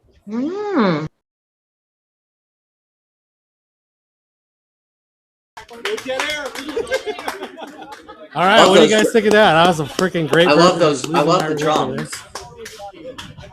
I like that better than the original. Yeah. I like the original too, but that's a great version of it for sure. But, I love that. yeah. So. Rob, Yes. Is that you, Mark? Can you hear me? Can you hear me? Oh, is that Yuri? Yes. Yes, it is Yuri. Hi, yeah, Yuri. we can hear you now. Yes. I have a remark to make. All right, we're gonna put you on spotlight here. Hold on, and John is stepped away. Yeah, but as to my knowledge, Depeche Mode never did a support slot for Ultravox. They were offered one. No, they did but it. They refused. No, they refused. I believe they did. I'm not sure about that. Can somebody fact check? I'm pretty sure they did. Google. We will have to fact check that.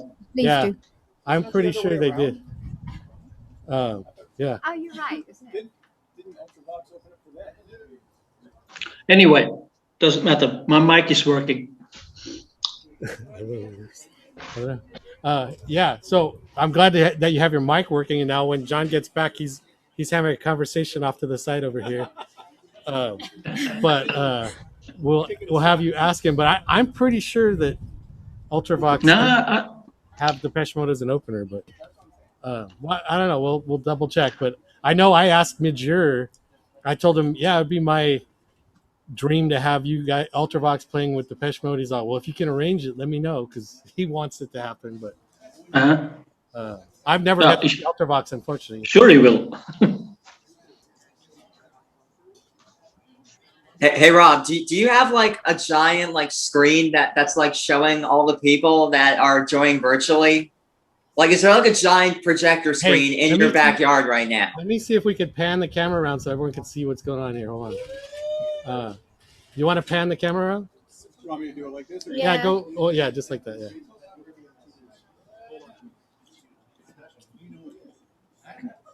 Everybody say hi. Well, you guys were panning the camera around to show you guys.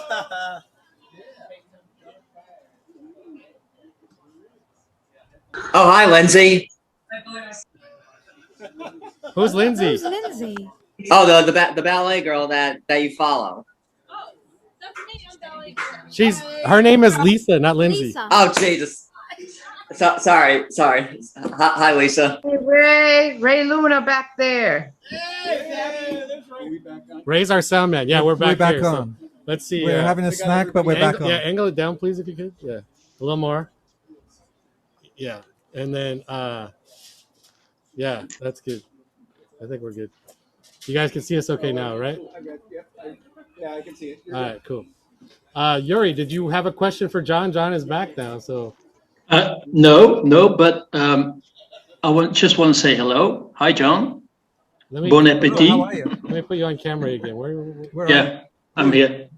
There he is. There he is. Yeah. He's the yeah. one So- whose microphone wasn't working earlier. Your microphone's working. Yes, I nicked my daughter's headphones and mic, so that's working. I'm in Antwerp, Belgium. That's not Holland. Oh, you're in Belgium. Okay. Just to put the record straight. You're right next door.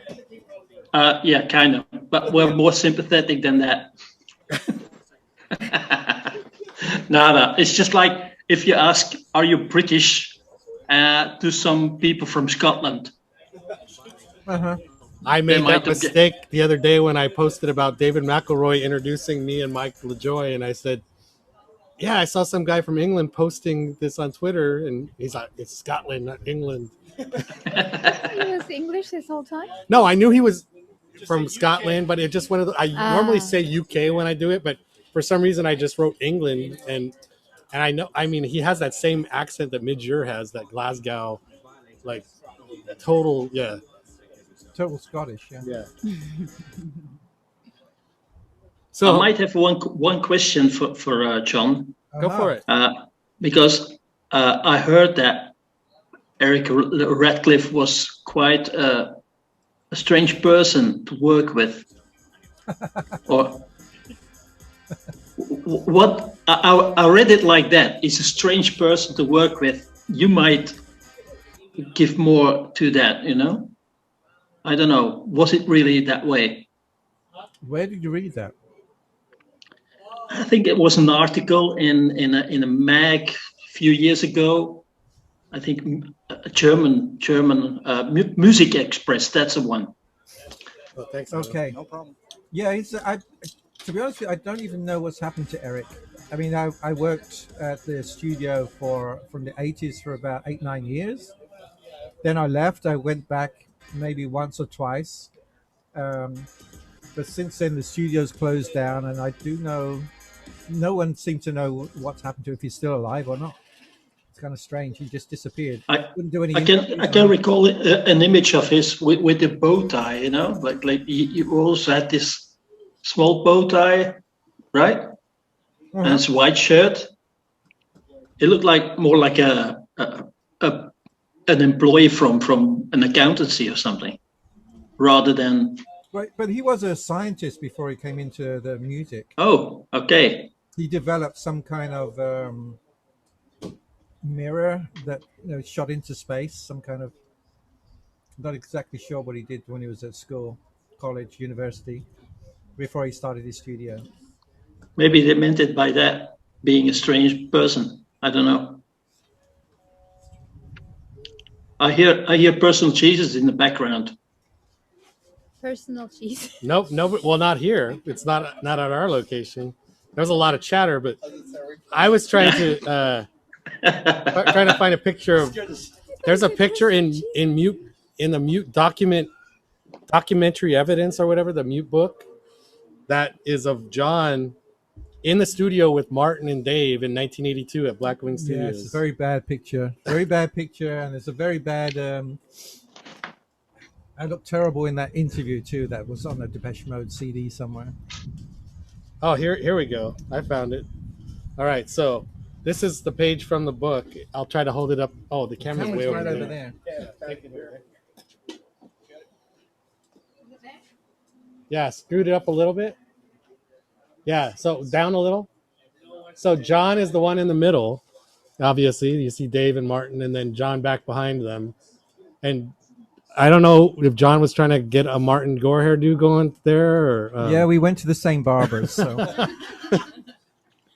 but so this was back in the day. But obviously, you see, John's got the super cool rock and roll style going, like you were talking about with the whole difference in Eric Radcliffe. I don't know that we'll ever get Eric Radcliffe on a drinking chat, but we got you won't get Eric. we got Radcliffe the on a legend drink- right here, John drinking Fryer. chat. Yeah, well, yeah, I don't think we're gonna try either, but we're happy to have you though. But there was a time not long, a couple of years after I was working there, that, excuse me, Eric decided just to wear these gray tracksuits every day. So he bought about 5 of them. So he just wore gray tracksuits to the studio every day for X amount of years while I worked there. Wow, that's interesting. That's very interesting, yes. And what other fashion tips would you like?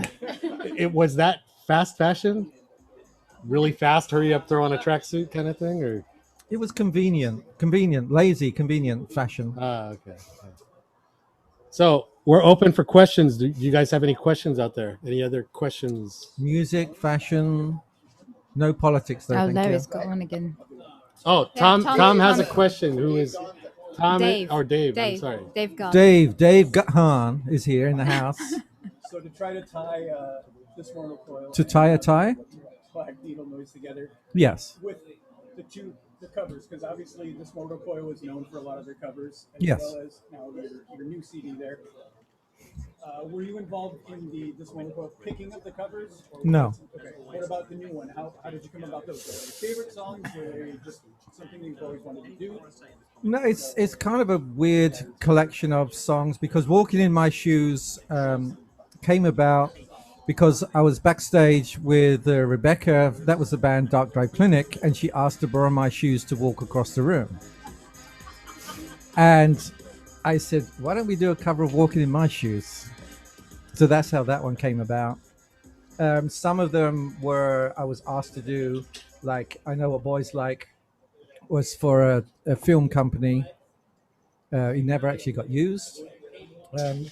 Some of them Angela came up with to do, like Black Magic, and changes I did when I had the band Silver Go Shimmer, because Pinky wanted to do that one. So it's I mean, these have been done over like 15 years. It's not that I did these all at one time.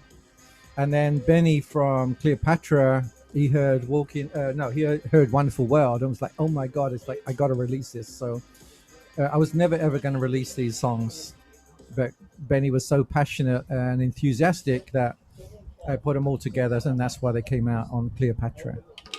We're glad you did. Thank you very much. Well, thank Good you. question, Thank Tom. you, Dave. Or Dave. Yes.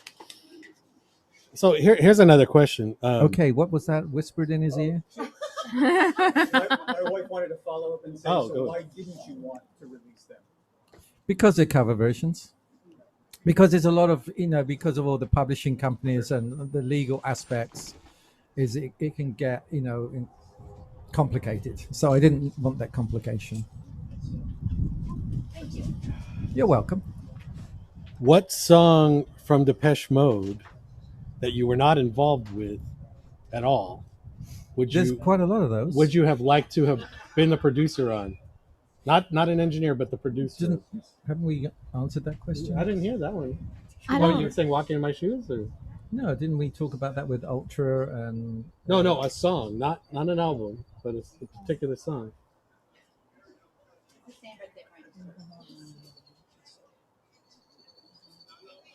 Yeah, what's that called? I know you're gonna have to dig deep, babe. Dig What's that deep. called? What is that song called? All I ever wanted. Oh, Enjoy the silence. Yeah. Well, that one. Really? Because now, is it I because really the song enjoy is I good? really enjoy silence myself at times. Okay, so is it because it's such a great song, or because that was hit number 13 on the U.S. charts and you would get a lot of dinero from it? No, it's more the lyrical content. Okay, cool. No, that's perfect. That's the answer I was looking for. All right. Yes. Excellent. It's a good song. It's a great song. I mean, Martin's written a lot of good songs. Absolutely.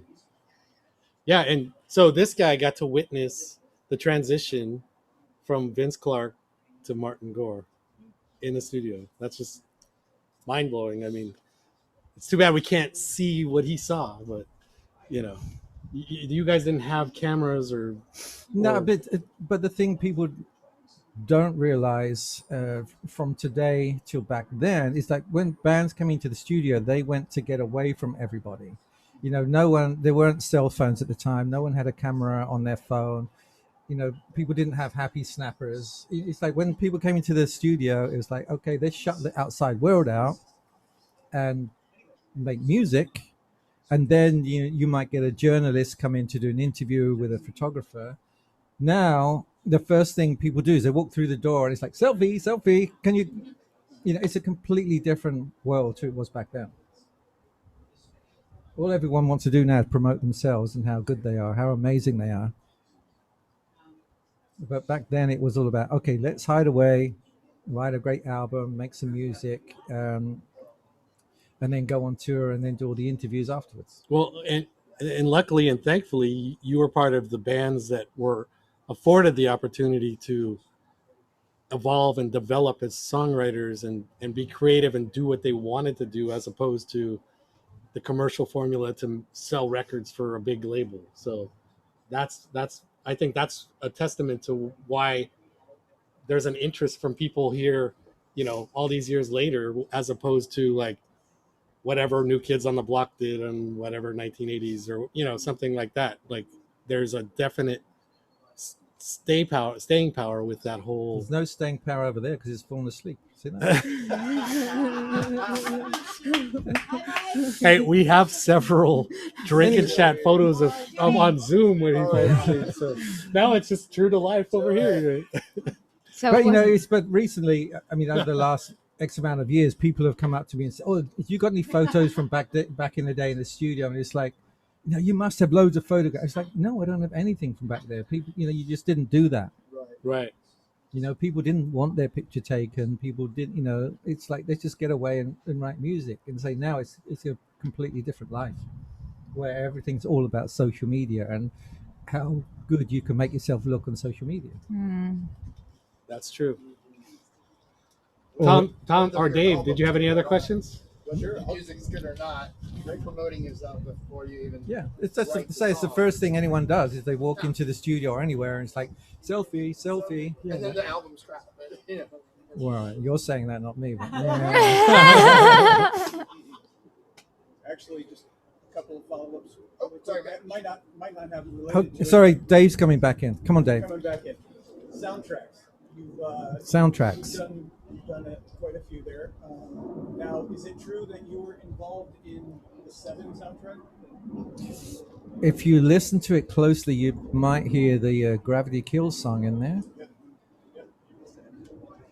So is that your involvement? Was that piece there? Okay. And what about Clerks? I read the Clerks. What was your involvement in that? Stabbing Westward? What's that? Stabbing Westward, I do believe. Oh, okay. Oh, yeah. Okay. Oh, that's one of my favorite Stabbing Westward songs. Yeah, it's great. Great song. Fantastic. So, finally, before I'll let somebody else have it, favorite track or album with Miss Mortal Coil? Because I'm a huge fan of Miss Mortal Coil. So, is there anything that stands out to you that you? They're all my favorites. Oh, what is it? FYC? Isn't that the song? FYC? Yeah. Yeah, that's one of my favorites. And when I DJ and do my retrospective Mute 4AD evening, there's a version of that I play, which you only hear that version when I play it live. And there's a Hope Lister song I play that has never been released either, that I play in the set, that you can only hear these things. Actually, I mean, I've remastered and put drums on all these versions. So the only time you'll ever hear these versions is when I play them live in a club. And people ask me to stream them and you know, put it up on SoundCloud and everything. It's like, no, I mean, if you want to hear this, come and see me DJ. Are you going to continue to DJ? Yeah. Yeah. You can get him to Vegas. Yes, come on, get us to Vegas.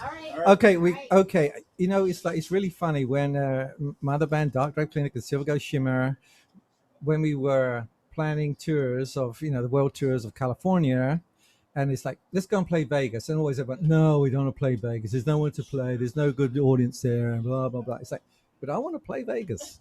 So Black Needle Noise, we will all want to come to Vegas and play. So we can play. We can do two things. Black Needle Noise can play, and then I can DJ afterwards. So just find the venue, and we're there. Fantastic. I already know where you're going. We have a rooftop balcony. You can just right out in the desert. Okay, no, but that's an after party. The rooftop balcony. Okay, we're there for the after party. Yeah. I mean, we can play that. Perfect, old Vegas. Yeah. That'd be gorgeous, old Vegas. I don't know if you've ever. That would be a good. I'm Which sure place? What's that? What's the place again? Count Vamps. They have a lot of metal, industrial, kind of up and coming bands and stuff like that too. It's a nice little intimate venue too. So it's pretty fun. There you go. We're there. All right. We will see Nice. what we can do to make Yeah. with the after party at our house. We're definitely coming to your house for the after party. Yeah. All right. Yeah, but anyone around America who wants to book us for shows, then just send us an email via their website, and we'll all have fun. Yeah.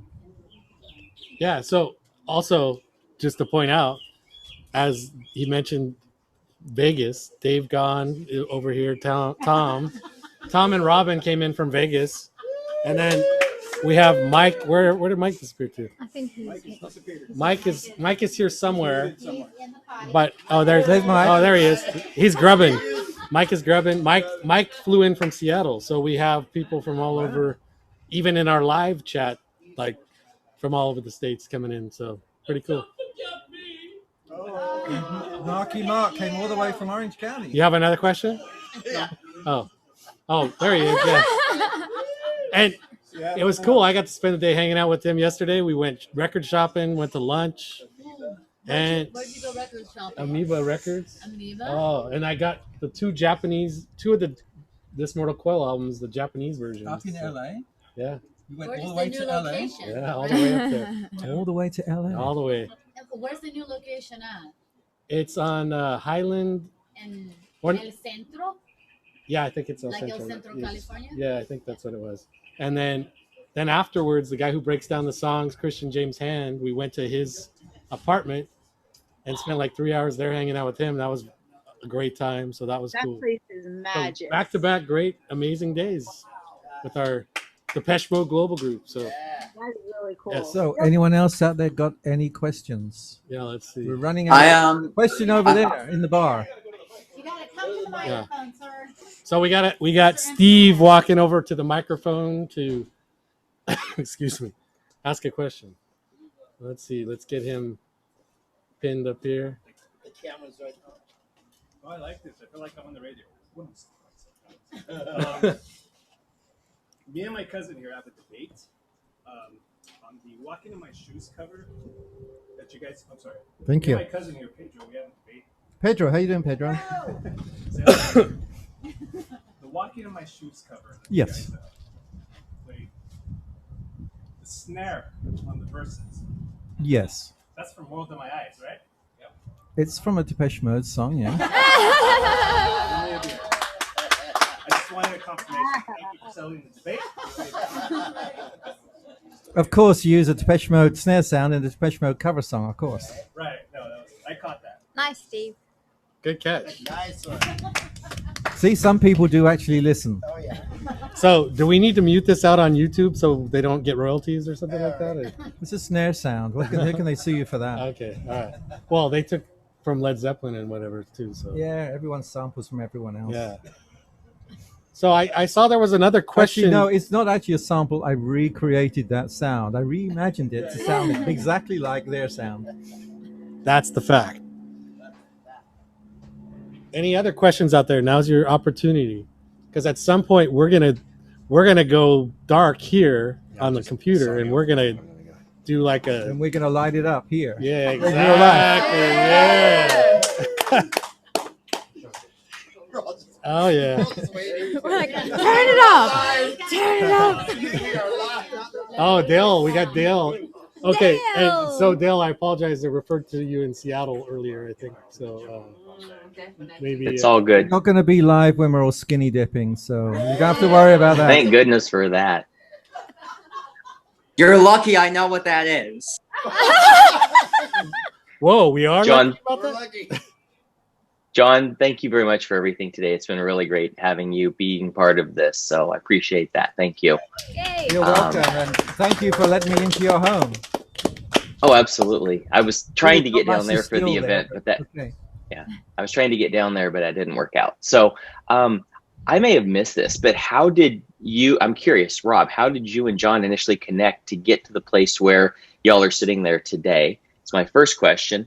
And my second question is, how do we get John to DJ a event for us on the global Drinking Chat? Okay, so to answer the first question, Rob and I were on this gay dating site. That's recorded, right? Get a Grinder recorded. Get a Grinder account. And he turned me down on a date. So Come on. I didn't no, this is the first time my wife's hearing this, by the way. I'm not here to be a quitter. So I ran into him at NAMM, the NAMM show, and then Not Vietnam. It was NAMM, the tech show. and he actually inspired me to get back into doing my own music again, because I was like, well, obviously So I what just really started happened? 50. I was walking out of NAMM. He was walking out of NAMM, and I was just walking off into the distance. And I heard this, John Fry, is that you? And it's like I turned around, and there was Rob. Yeah. And then so recently, I messaged him because I've actually done I want to get my own music out there because I've been working on that. And then I did a cover of The Sun and the Rainfall, and I thought, how cool would it be to have the guy who was in the studio as an engineer mix that cover? And I reached out to him and I emailed him, and he happened to be coming down to get his shot for his vaccination, like in Santa Ana, which is like very near here. And so he said, you want to meet up? And I said, yeah. And I told him I haven't really gone anywhere because I wasn't fully vaccinated yet. And I said, you want to come hang out in my backyard, basically. And him and Angela came in. We had a great day. And then I mentioned about doing a drinking chat, and we were talking about the music we're going to do. And that's what led to that. Now, as far as how you could get him to Vancouver, Washington. Oh no, you wanted the DJ on Depeche Mode Global. Do a event for us for global. Oh, I see. No, I can only come to your town to play it live. He does I the real I don't do in-person the stuff. online, because when you do it online, then people are just going to download it all and stream it. It's like I don't want anyone else to have this. Fair enough. I just want this event to be in there live. That's it. Well, we'll have to figure out Portland one of these days. That'd be cool. So is it okay? Now you're confusing me because it says Vancouver, Washington, and you're saying Portland. So Portland, Oregon, and Vancouver, Washington are. I'm 10 minutes from Portland, Oregon. Oh, wow. Okay. So that's I'm the as far happening south. place is Portland, and Vancouver is not very happening, is what you're saying. No, Vancouver's happening, but in terms of a music scene, you're going to want to be in Portland. And so I'm as far south in Washington as you can get, and literally I'm 10 minutes from the Portland airport. So we could do a little Lovecraft situation. Well, I honestly think because this guy, I see on his social media, he's like does all this like amazing stuff with like realty stuff that he's doing, and he's like involved in like all their associations and stuff. So this guy seems like he can make it happen to get you to a club up there to DJ. So I think you need to make that happen, Dale. That would be cool. We should do it. Mike, we need to talk about it and do like a Portland stop and a Seattle stop and figure out what that would look like. That would be cool. We played. I mean, with Dark Drive Clinic, we played in Portland many years ago. But the last time, this furthest north was San Francisco at the Cat Club. Yeah. Yes. And I just want to say sorry to Alex because his mother just died. So, sorry to hear that. Sorry to hear that. So sorry. And to Brian, his father just died. So Dale, you could actually get a Black Needle Noise gig going with a post-show DJ set, and then a post-party at the Chumblies. I love it. And back to your We can house make for it the happen. after party. Yeah. So I think I'm Absolutely. gonna have to follow this tour around too. Like, I'm loving it. Absolutely. Let's make it happen. Yeah. Yes, road trip. Cool. Let's all go. Get a big bus. Very cool. Party on the bus. Wow. Good questions. Good Thanks, Dale. stuff. Right. Thanks. Appreciate it. Thanks, Dale. You're welcome. Thanks for joining in. I have a Nine Inch Nails question about the song "Down in It." Can you tell me like what? How did you like make the beginning to "Down in It"? Did I work on that one? Yeah, it was off. It's off Pretty Hate Machine. Uh-huh. Like, how did you like? You have to play it. put that song You have together. to play it to remind me, then I can tell you. All right. Also, if I'm not mistaken, the Roland SH1 was also used to record the song "Just Can't Get Enough," along with the Move Source.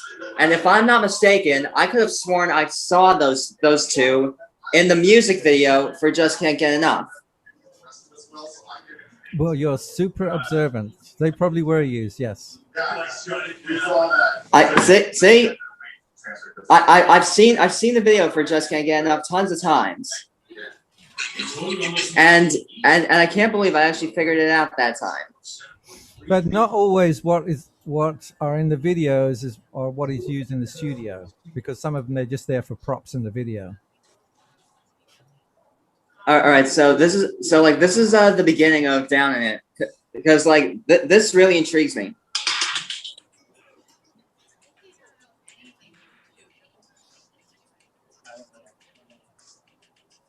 We can't hear anything. Okay, hold on, let me bring it closer. Oh, he's playing it off his phone. Okay.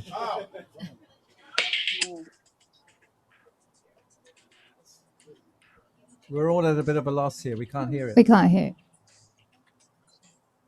Perhaps when Rob comes back, we get him to play it, and then we can talk about it afterwards. Yeah, because like there's this one part in the song where it goes like it's Trent's voice, and he's going I think he had a cold when he was trying to sing, and he was coughing, so it was kind of. So Trent had a cold while doing "Down in It." Save us from Larry. We'll go with that. All right. We're gonna get Rob to find it, and then we're gonna listen to it. And Down then... in It, 9 Inch Nails. I'll play the music video because actually, there's an interesting story with the music video. So. Yeah, I actually read about it. Everyone thought that Trent was dead in the Down in It video. The FBI thought it was a snuff video. Like they found because they used weather balloons to put cameras on there, and one of the cameras flew away.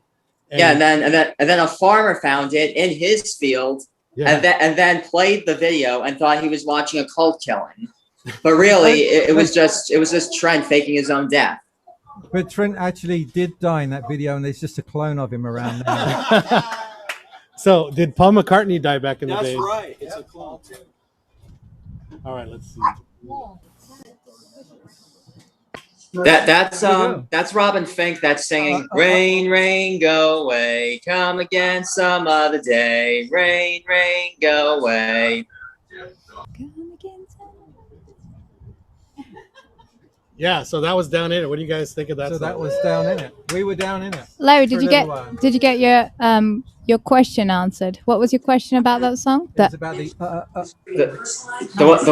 the part where Trent was going because whenever I hear the song, that one sound always intrigues me.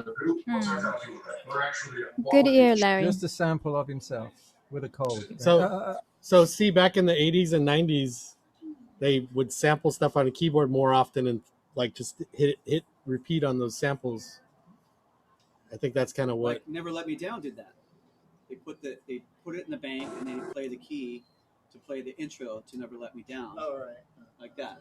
Oh, so the guitar riff. the guitar riff was actually like a mistake. They had sampled the guitar riff, and then they, it was the click track, and then it triggered that sample. But they're like, oh wait, that kind of works. So that accident became famous. Yeah, interesting. Which band was that? little band from Basildon. Depressed Mood. Oh, Depressed Mode. Depressed Mood. Yeah. Cheers. Isn't that the home of Alison Moyet? So we may be winding up pretty soon unless you guys have some more questions. So, we have Lisa. Lisa's coming Go, over Lisa. from here in person. So No, there's someone else online asking the questions. Hey, Lisa, I'm sorry I messed up your name. Oh, that's okay. And she's wearing a Clan of Zymox t-shirt. And I think the new single will have a remix by myself on the next Clan of Zymox release. And that is what I wanted to ask you about. Come closer to the mic, please. Thank you. I want to ask you about the remix on Stranger. Did you do that, right? Yeah. And was And a day, I do believe. I'd like to just hear about what the experience was like working with them. Was Peter Newton and Cocteau still in the band at that time, or were Yeah. they were still? No, they were there for the first 2 or 3, and then they left for whatever reasons they left, which I don't want to go into. Ronnie was still there. He's been there the whole time. Yeah, Where did you do the remix? that was done at Blackwing too. I mean, for the 80s, for the whole period of the 80s, I just worked at Blackwing. Apart from doing the second Cocteau Twins record, which was done up in Edinburgh. And I think there's a bit of This Mortal Coil done up in Edinburgh too, but mainly I was just in the Blackwing for the 80s. It's one of my favorite songs by them. It's a good remix. But He may play it in a minute. Rob may play it for you. you want me to play it? Okay. very much like to hear it. All right, we have a request. Welcome to Instant Request Depeche Mode Global Fan Group Drinking Chat. All right, let's see what we're doing. Clan of Zymox, what? Stranger remix by. Is there a specific remix name or? No, ask her. I guarantee you, we all know the names of the remixes more than he does. So. You know a lot more than I do about what I've done in the past. Exactly. See, so you don't know the name of. You look real nice today, Lisa. Dude, if Zoom could get a girl pregnant, he'd be the father. He'd be the father. Let me see if I do John Fryer remix if it works. I know you're swooning right now. That's right.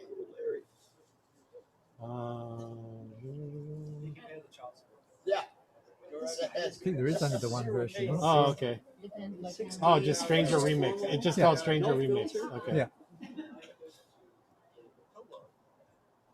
All right, here we go. We're gonna put on the after this With commercial. adverts. Sponsored by. Choice, Lisa. Wow, that's giving me like a New Order feel, like a Blue Monday feel to it.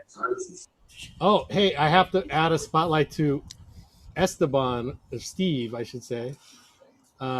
What's up, Steve? Can you hear me? Hi, Steve. You see your speaker back here? It's frozen. Oh, he froze. Oh, man. no. Hello. Hey, can you hear us? Oh, there he There is. you are. You're back. Yeah. Hey, back here. You see it? Thank you for that. He gave me like a gray speaker, and I painted it and put the lettering on it. And Looks good. so thank you so much.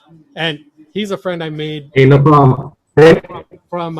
if anyone needed it, was definitely you. Yeah.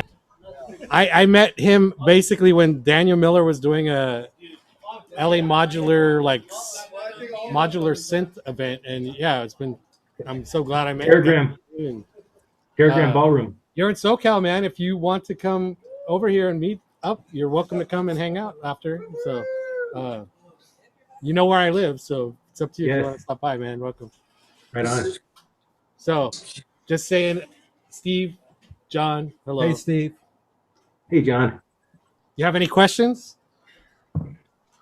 Putting you on the spot there, but No, well, everybody already has questions, you know, and so I'm paying attention and kind of finishing up some work at the same time. So I'm like, but no, you know, good questions, good answers, and it's awesome that you have them there. You know, it's cool. Yeah, cool. Well, like I said, you're welcome to stop by later if you want, and if you do, he's even got the albums and T-shirts and everything available here too. So. You can get it signed from the man himself right now. So you're welcome to stop by though if you want. So cool. I'll see what I can do. Thanks for joining, and I'll pull you off the impromptu spotlight where you're like put on the spot here. So. Okay. Anyone else out there got a question? Oh, we've before got a we. couple more. Oh yeah, here we go. Let's start with Esperanza's Esperanza. got another question. This is a question from my mom.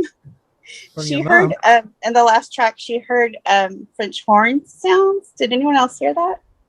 Or were there any? French horns? Say that Yeah. again? Her mom heard French horns in the song. Which song?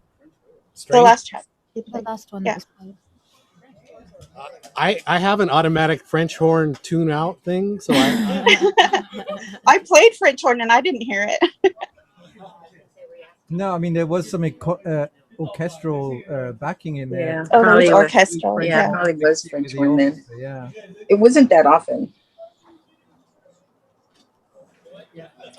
Thank you. All right, thanks, Esperanza. Hey, John. John, I want you to meet my mom here. Hold on, Larry. Let's Okay. find. Hi. John. Hold on. You're hugging the limelight, Larry.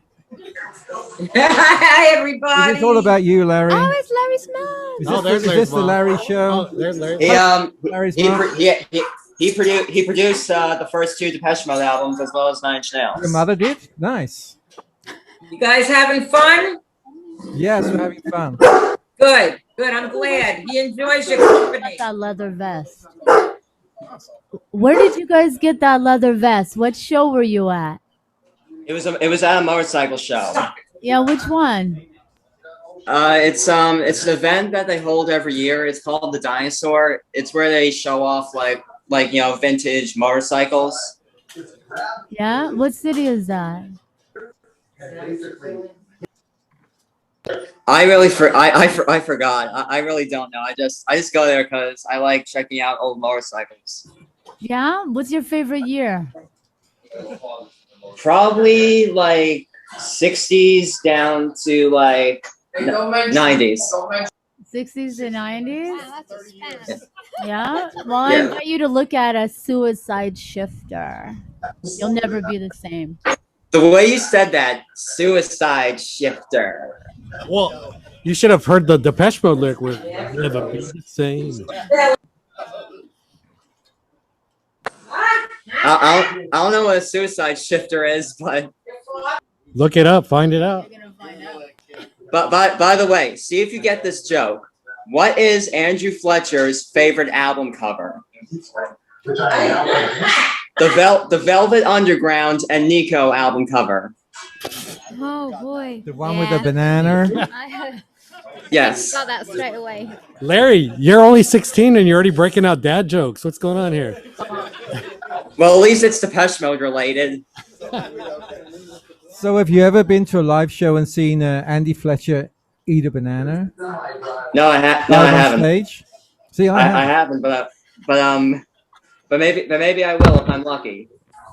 Have you ever seen Christian Fletcher do it?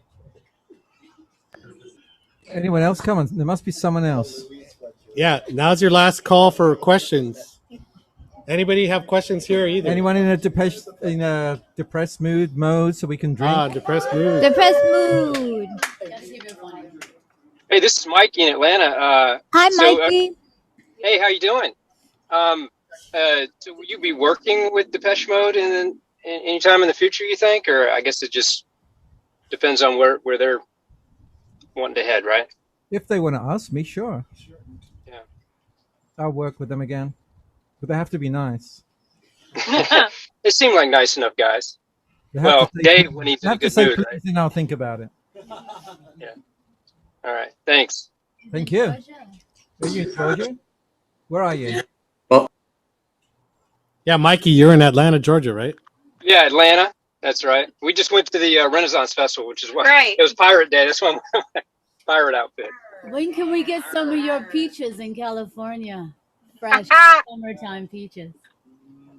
Oh yeah, the peaches. Yeah, peaches are pretty good. And peanuts.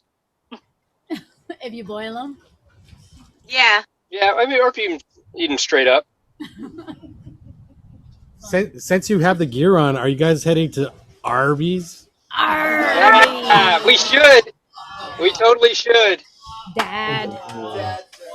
Major dad joke there. Hey, I had to go follow Larry's lead, right? So Yeah. So what's it like to be a world-renowned producer? I mean, like what? I mean, people just must flock to you and ask you, "Oh, will you help me? Will you help me?" It must be like being a celebrity, but like having people just all the time, you know, I begging don't you know. to. When I meet one, I'll ask them.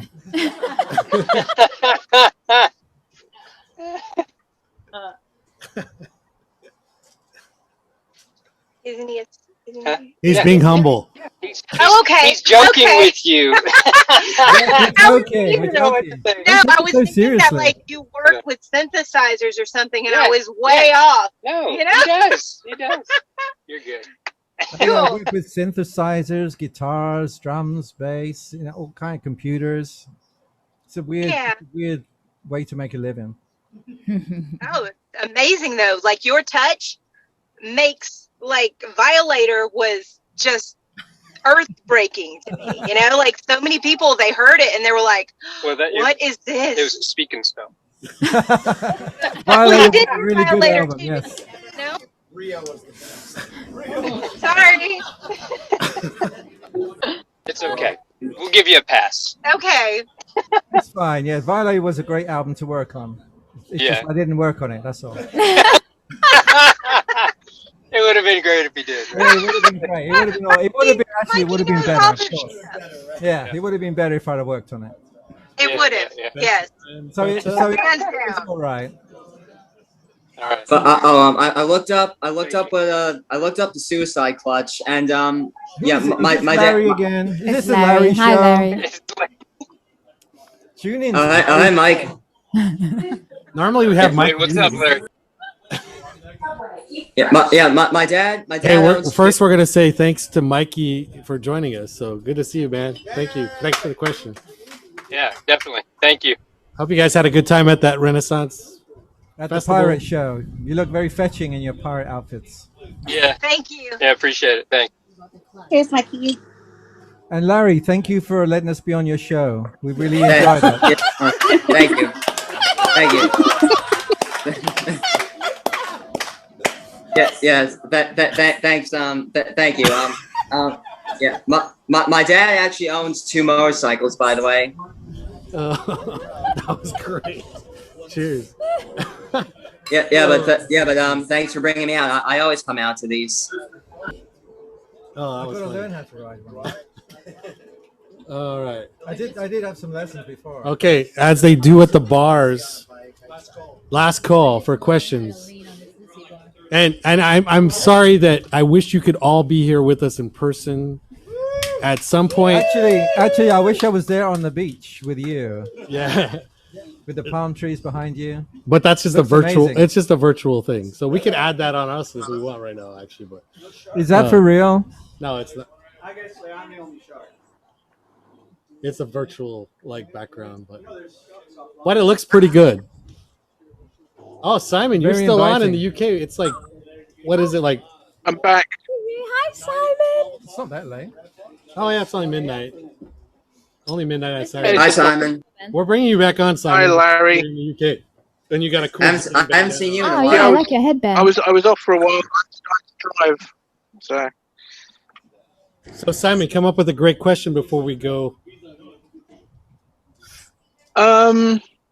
With remixes, John, do you have a not like a tried and tested method per se, or do you have a certain approach, or do you just wait to hear the record and see what inspires you?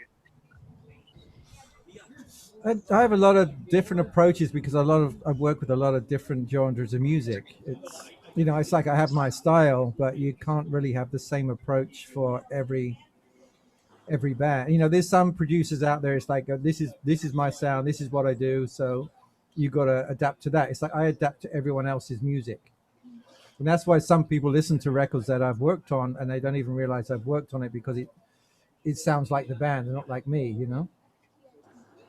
It's like I've heard people listen to a track on the radio and they call me up and say, "Hey, I've just heard this band, and like you really should have produced their record." And it's like, well, I did, you know.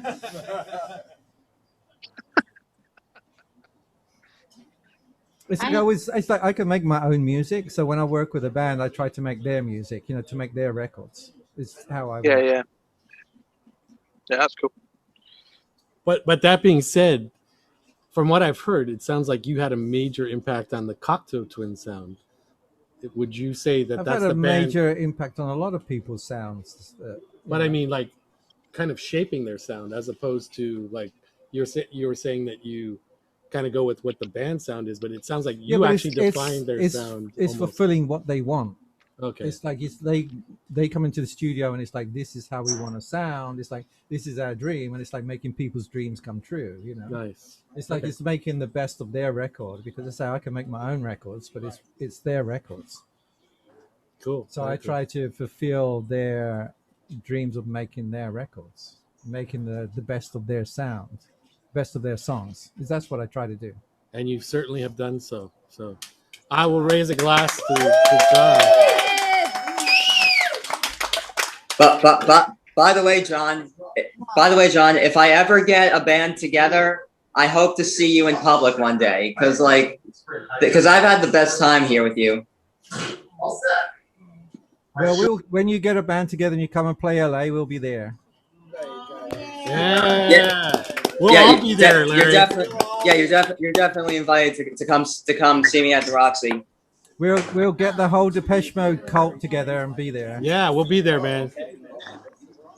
Yeah, trust me. When I do get the chance to play at the Roxy, it's gonna be like you're escaping to come see the show. Well, just let us know when you're gonna play. We'll be there. Ask him what time. Yeah. Well, first I gotta get the band together, and then I have to figure out the dates. I already have your band name. Yeah. It's I'm forming a band called the Red Sharks soon. So yeah, you're definitely invited to come see us at the Roxy. The Red Sox. Hey, Larry. Sharks. Larry, yeah. There's a lot of those. Hey, Larry, what month and what moon do you want to play? Because we want to come out during that time. At least my people do. Well, when I reach the age where I'm able to play at the different venues, because like right now I'm still underage, so You can play them. You just can't drink. You have to have big X's on your hands to be there. But you can play. You can play anywhere, but you just can't drink alcohol there. Well, I know, but I just gotta find the right people first, so I can get the band together. Do you have any songs? I do write the lyrics, but I'm saving them for the future. It's like 90%. For your motion. All you need is a rhythm. I said my job is you gotta drive this thing, man. Oh, I need you. Everybody's gonna look at this car. It's 20. But by the way, just to say it one more time, thank you for bringing me out here. Well, thank you for being here today. There's someone else talking in the background somewhere. And Rob, I got to see some of Rob's personal friends. That is true. Hey, Larry, I think you had the TV on, so you want to lower that a little bit. But yeah, I know. My dad's watching Zoo TV. Oh, okay. All right, we're gonna move on. If there's any other questions, we're gonna probably wrap it up in like the next 10 minutes. So now it's your last opportunities. Looks like Mama T has a question. Well, it's your last opportunity till next time. Yeah, until next time, because we'll have John back for sure. Till next Wednesday when the Black Mirror single comes out, we'll be back here. Mama T, you had a question? Oh, I have a question for John. Being that we talked about your past endeavors that you magically worked on and everything, is there any future artists that you will be working with? And if not at this time, what do you work on for your own self in your studio? Can you say that a bit louder? Sorry. Oh, sorry. I said the question I have is that being that we talked about your amazing past endeavors, what are you doing? What are your future plans? What artists are you possibly working with? If not at this time, then what are you doing in your own studio? Well, I'm always working, and I say the next Black Needle Noise song with Atasalina comes up next week. I just did a short documentary where I'm working with Lisa Kay, who is the singer with Basement Jaxx. There's always things going on, always different things going on. Andrew and I will be doing some more stuff in the future. If I can resurrect David Bowie, I'll be working with him. Oh, that would be amazing. Duran Duran just did that. They just did 5 years. You saw that? Duran just dug up David Bowie to work with him? Yeah, kind of. They did 5 years on a YouTube live. Oh, they did a cover version of it? They performed a cover. Yeah. Okay. No, I don't know. I don't know what the future's going to hold, but it's going to be something magical. I hope that answered your questions. Yes, it did. Thank you. Thanks for joining in. Thank you. Thanks, Mama T. Hope you're feeling better. Thank you. I'm good.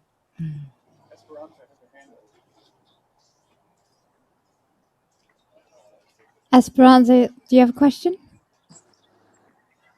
Yes. It was a compliment for Angela. You have a lovely singing voice. Yeah, that was beautiful. I'm gonna listen more for sure. There's 3 songs of her on the covers album. Well, then you need to do more. Thank you for saying that. Get her back in the studio more.